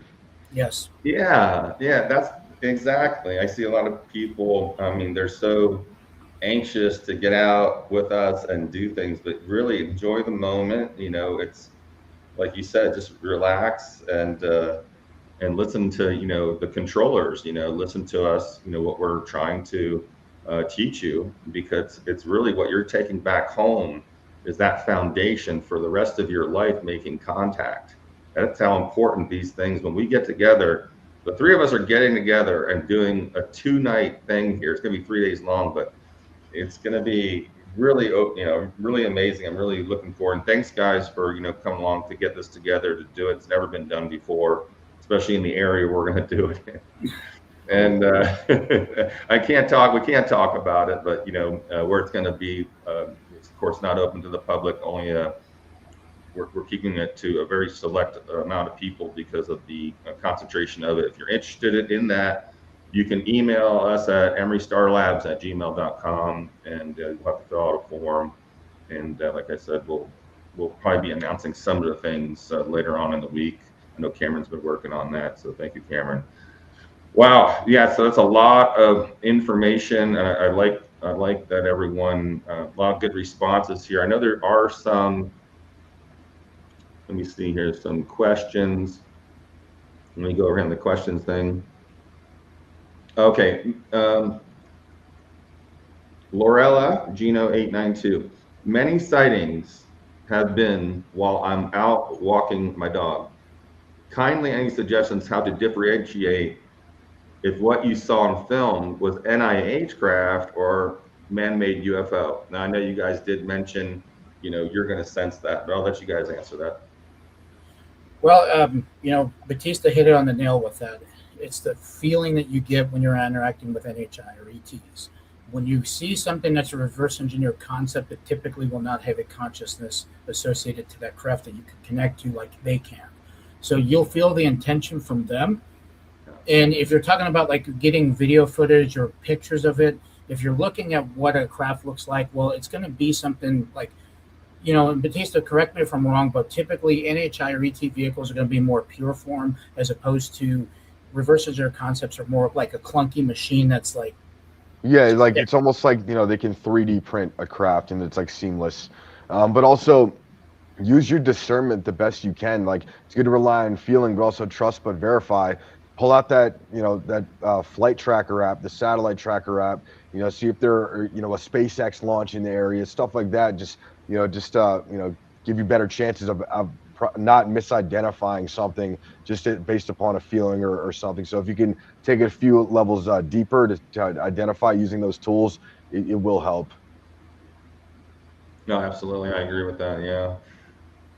It's always good to have, especially when you're out there, you got to have someone running, satellite, someone running flight controls, because it's easy, to, see something and get really excited. And that's also can get you sidetracked off of what we're really trying to do, and that's something where the leaders out there leading the contact work will orchestrate and with their team members point those things out ahead of time. Usually, maybe it is the space station, maybe it's Elon's, vast array coming over. in about 2 minutes, so don't get too crazy with it. Absolutely. Kim says, what is the ultimate objective when calling in a UFO? Wow, that's a loaded question, because there's many objectives, and each individual should have their own objective, not just the group too. What's your take on that, guys? Exactly what you just said. I mean, it's up to the person on what you want the objective to be. For me personally, when I go out there, I want at least acknowledgement, because I understand that doing the face-to-face is not going to happen automatically. Like, there's got to be rapport built. Mm-hmm. And the thing is too, these things will follow you all over where you go in the world. It's not going to just be like a certain species out in Shasta, for example. Like what you see in Arizona, for example, you may see in Shasta as well, the same type of craft. So the objective for me is always going to be, hey, the acknowledgement, but peaceful acknowledgement. And also, what can I do to learn more about how to do this more proactively, or learn about them, or be a better ambassador is what my objective always is. Yeah, and for me, at least my ultimate objective is to be able to document a face-to-face interaction and exchange with a type of NHI for the world to see. That's one of my ultimate objectives, and that's just day one after that happens, and it's what comes after that is what's really important. So, but again, whoever's out there practicing on their own, it's going to be subjective to you, really. You'll whatever you pour into it, you'll usually get out of it. Yep. Agreed. Kim Ashton, do you believe that the UFOs are coming through an interdimensional portal? If you've seen any, came through one? Yes, we did in Sedona, for example, over Secret Mountain. There's a difference of phenomena there. There's the man-made stuff that they have there that looks like orbs, that they test fly, because you see some helicopters that are associated in that same area. But sometimes you will actually see them just randomly appear from somewhere, and they'll trail off a different direction and they'll disappear. Mike, you want to talk about that too? Yeah. So, as far as an interdimensional portal, like, I think a lot of these crafts are portals to other dimensions and time machines itself. However, like in Sedona, we were just there, and we'd witnessed a phenomenon that, all these orbs or crafts were originating in the same area, or they were coming out of the same area, where they were going up, down, left, or right. They're all coming from an isolated place, and it seemed to be fixed in like an area of the sky, even with the world turning. So it seems to be possibly a portal. I've actually seen stuff in other parts of the U.S., like out in Utah, where it quite literally looks like a portal is forming and things are coming in and out of it. So the answer is yes to all the above, but there's so many different ways they can interact and appear in in our dimension or come into our airspace. Yeah, it's a good thing you point out. A lot of the craft I've been involved with, they're all interdimensional craft. They're all time traveling craft. And a lot of the beings are the craft. So you might see a little sparkle in the sky. That could be a whole civilization, because there's no size in time in relation to when you have your own density field. So you have to understand what might look like, unless it didn't, come to fully manifestation. It could look like, the Phoenix Lights. It could be as small as a bowling ball that has an entire civilization enfolded within it. And I think a lot of us as humans need to understand that size and what you're actually seeing might not actually be what it is. It's just that's all we can perceive with the limited amount of senses we have. And it reminds me of the Men in Black movie. They got the whole galaxy hanging from the cat's neck. It's like, just because something's very small doesn't mean like it can't be like large in another way, or whatever the quote is. Yeah. Yeah, absolutely. And a lot of the portal technologies, a lot of the craft, which I've interviewed, Clifford Stone and of course David Adair, it's a small craft, maybe 30 feet in diameter, but you walk in and it's limitless, hundreds of football fields. So how is that, and that's just because that is in a completely different, dimensional aspect of the craft itself, and how they can, shrink that up. One of my first times on a craft, the craft was heading towards a forest, and I'm like, oh my gosh, we're gonna hit these trees, but it doesn't matter, because it just gets into a small tachyon and goes through it, like it could go right through the earth, because it's not really in this dimension completely as we're visualizing it. We see this all the time when craft fly into Mount Shasta Mountain all the time. You've seen this. Yeah, they're traversing physical matter. Yeah, and they're just changing that whole thing, their atomic structures. Same thing, not to get off the subject, same thing with the jump rooms we have in the classified projects, where you go in a room and close the door and they open the door, you're somewhere else. Those rooms are actually crafts, but they're not going to talk about that. So this whole portal jumping, time jumping is a real thing, but they're usually crafts or reverse engineered from crafts.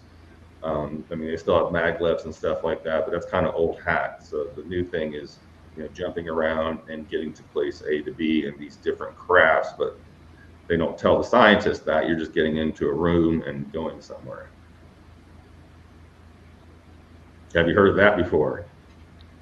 I've heard a few things. I'm not super versed on that. I don't have any firsthand experience with that. So Okay. Same here.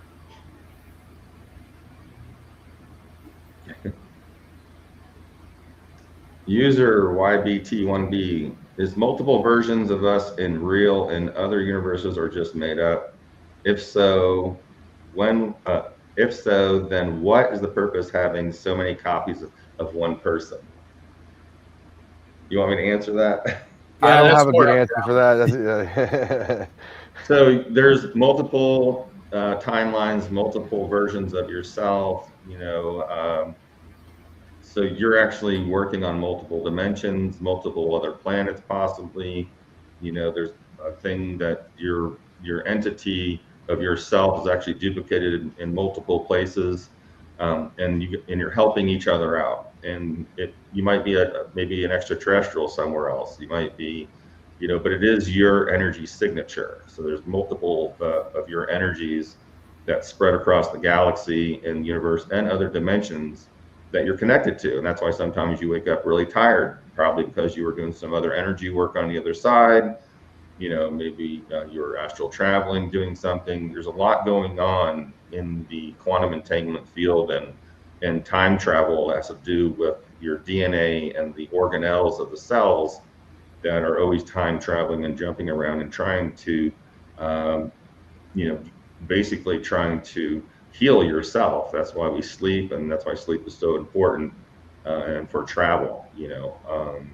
Unless you're just a deep meditator, you don't need to sleep. You just, you know, meditate for 10 minutes a day. And I know a lot of people like that too. Good question, though. Yeah. Yeah. Kim Ashton says, do you have a plan if you encounter a non-benevolent extraterrestrial? It's on the wall. It's right there on the wall. We can't talk about that. Inside joke, guys. It's an inside joke. So, you know, that's something that, you know, it's rare.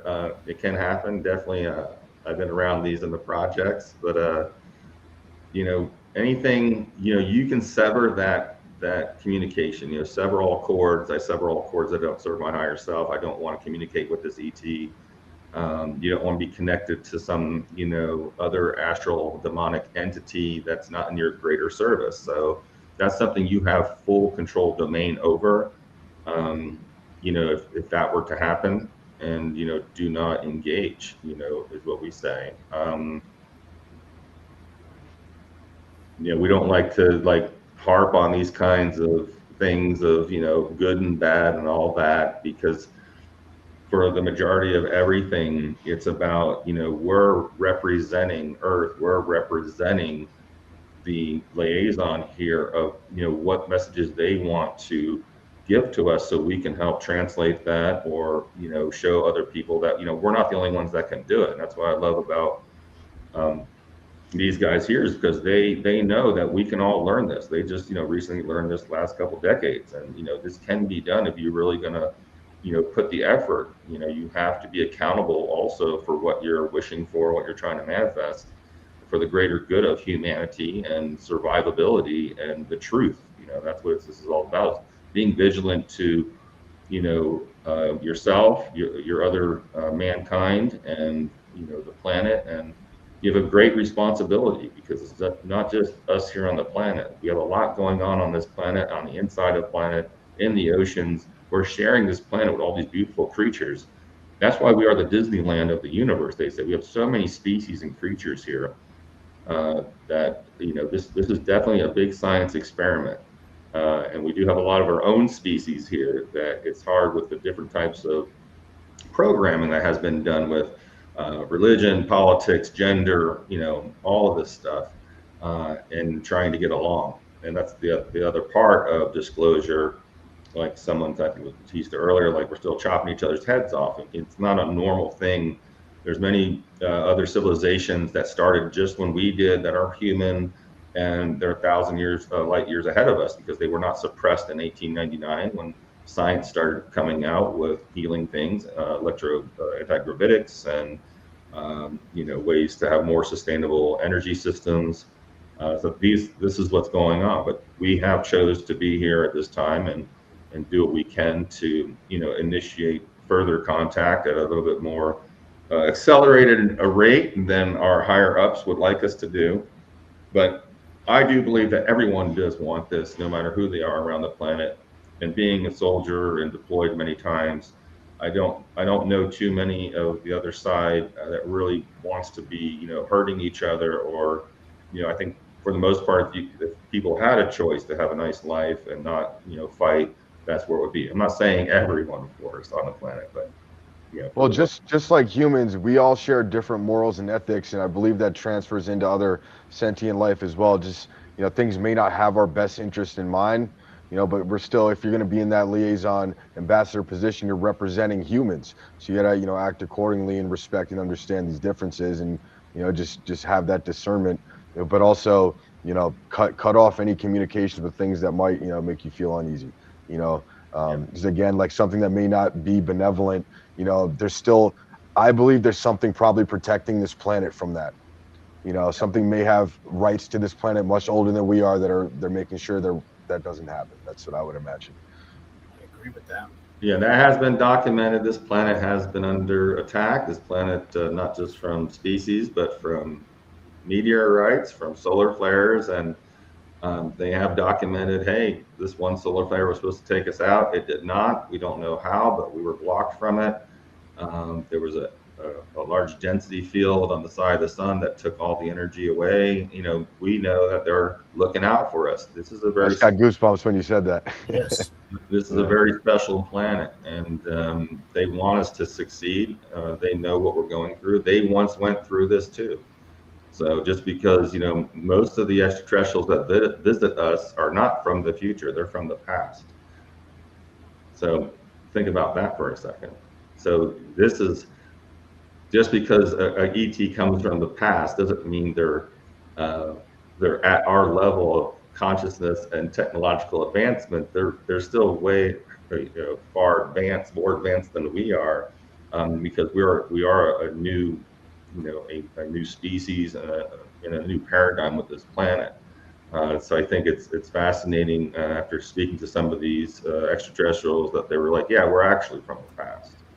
But then again, they have time travel already nipped in the butt. So I mean, it's just an interesting thing.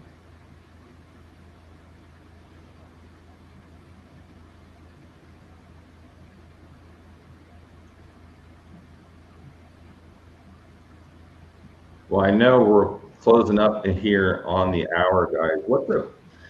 So yeah, we're gonna talk about how we're getting this psionics contact going, and it's going to be pretty exciting. Can't wait to get together with you guys tomorrow and go over some of the equipment and things. We did touch on a little bit about that, and looking forward to that. How do people reach out to you guys? If people want to reach out to Battista, Herrera, what is that? And then, I know Cameron's going to pop it up here, your websites or emails or. Yeah. So the best way to inquire about, doing any type of contact work with Psionic Asset is to visit psionicasset.com. You can reach out to any of our social medias. It's all Psionic Asset. You could send us a message there. We'll respond. But yeah, it's the best way to find us. Okay. Absolutely. How about you? It's the same way. It's the same way. We're working together with that. Yeah. So I'm sure people probably have questions on what White Hawk sound. Yeah, what is White Hawk? Yeah, I forgot to ask that. So it's a group out in Australia that does some pretty amazing work out there too. So and these guys, I mean, they're incredible. Very good group of people. They're very lighthearted when it comes to doing stuff, because that's just the nature of it. But I believe that's also why they have a lot of success in doing the work. For example, I mean, they have. It's going to sound crazy, so bear with me. But they have a craft that was lent to them that they could pilot through Psionics that travels to different parts of the country or even around the world. That, for example, when we're all in the state, I haven't done this with them yet, but they can go to where somebody's at and they can tell what they're wearing and where they're facing and what the situation around them is. It's very strange to be exposed to that, especially when I haven't been tapped into any type of bubble like that. But we ran some experiments with these guys. They've been running field ops those last couple of weeks in the U.S. They all just went back to Australia, but their team in Australia, they specialize in like remote contact. They don't have to be in the same area.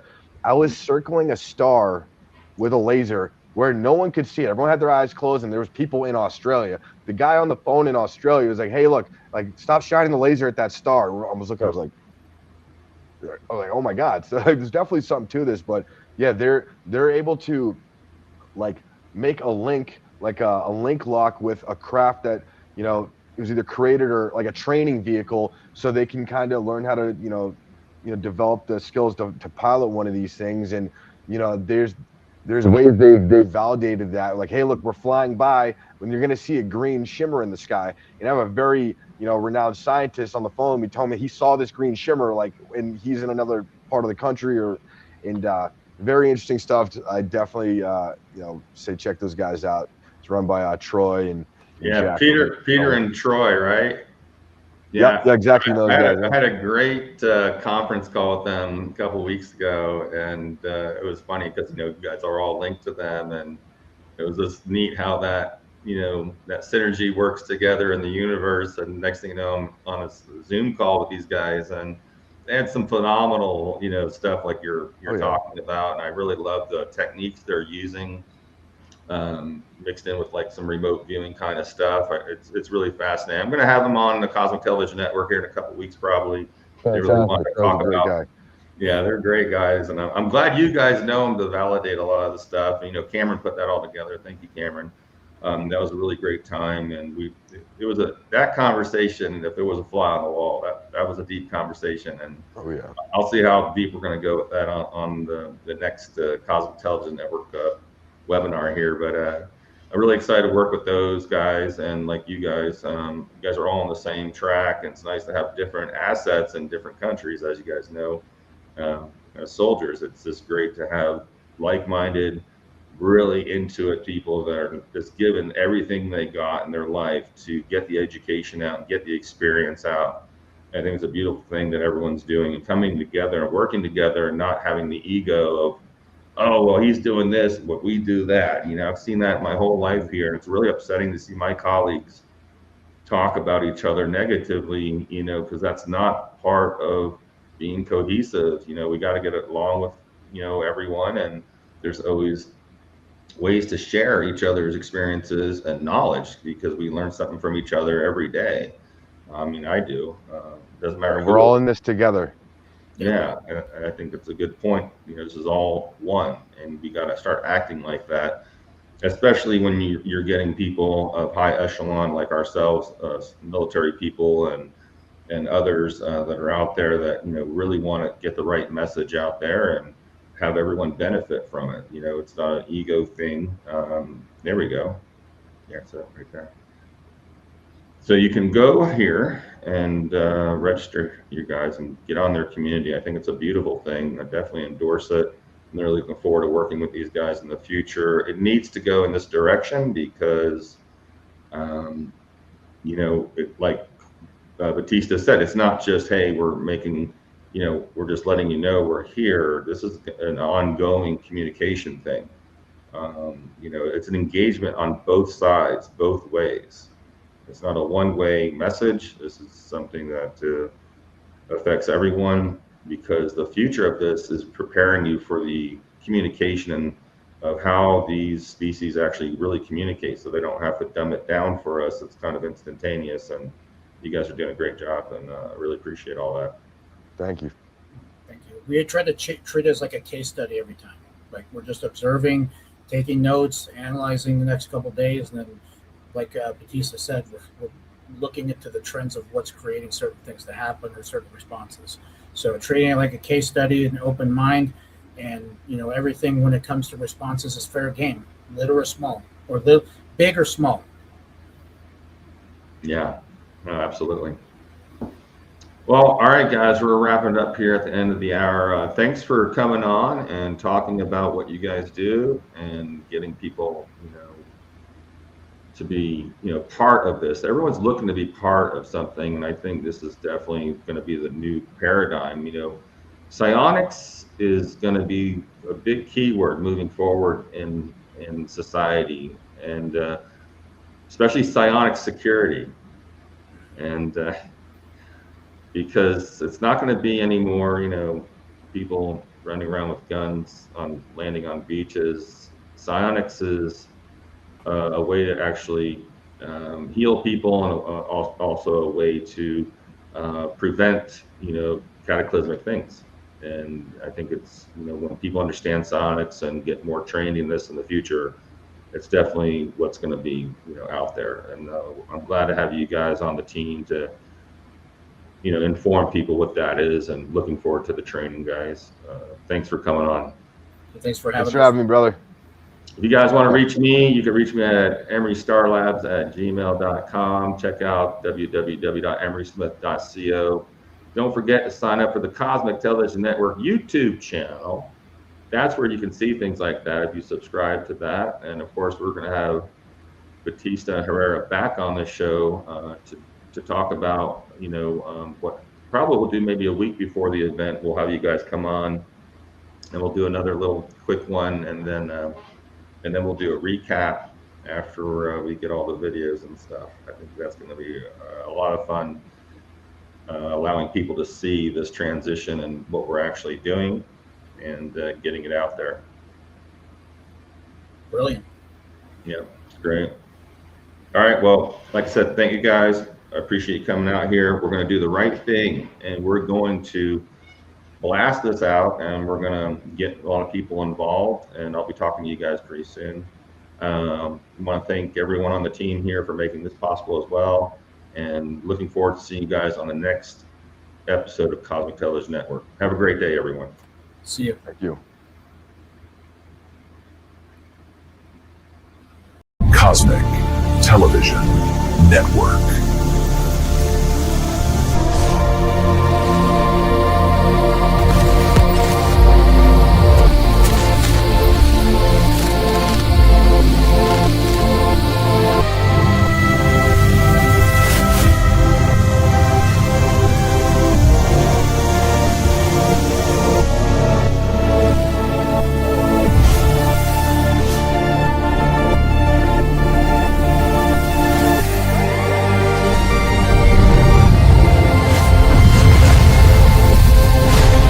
Dropping truth bombs.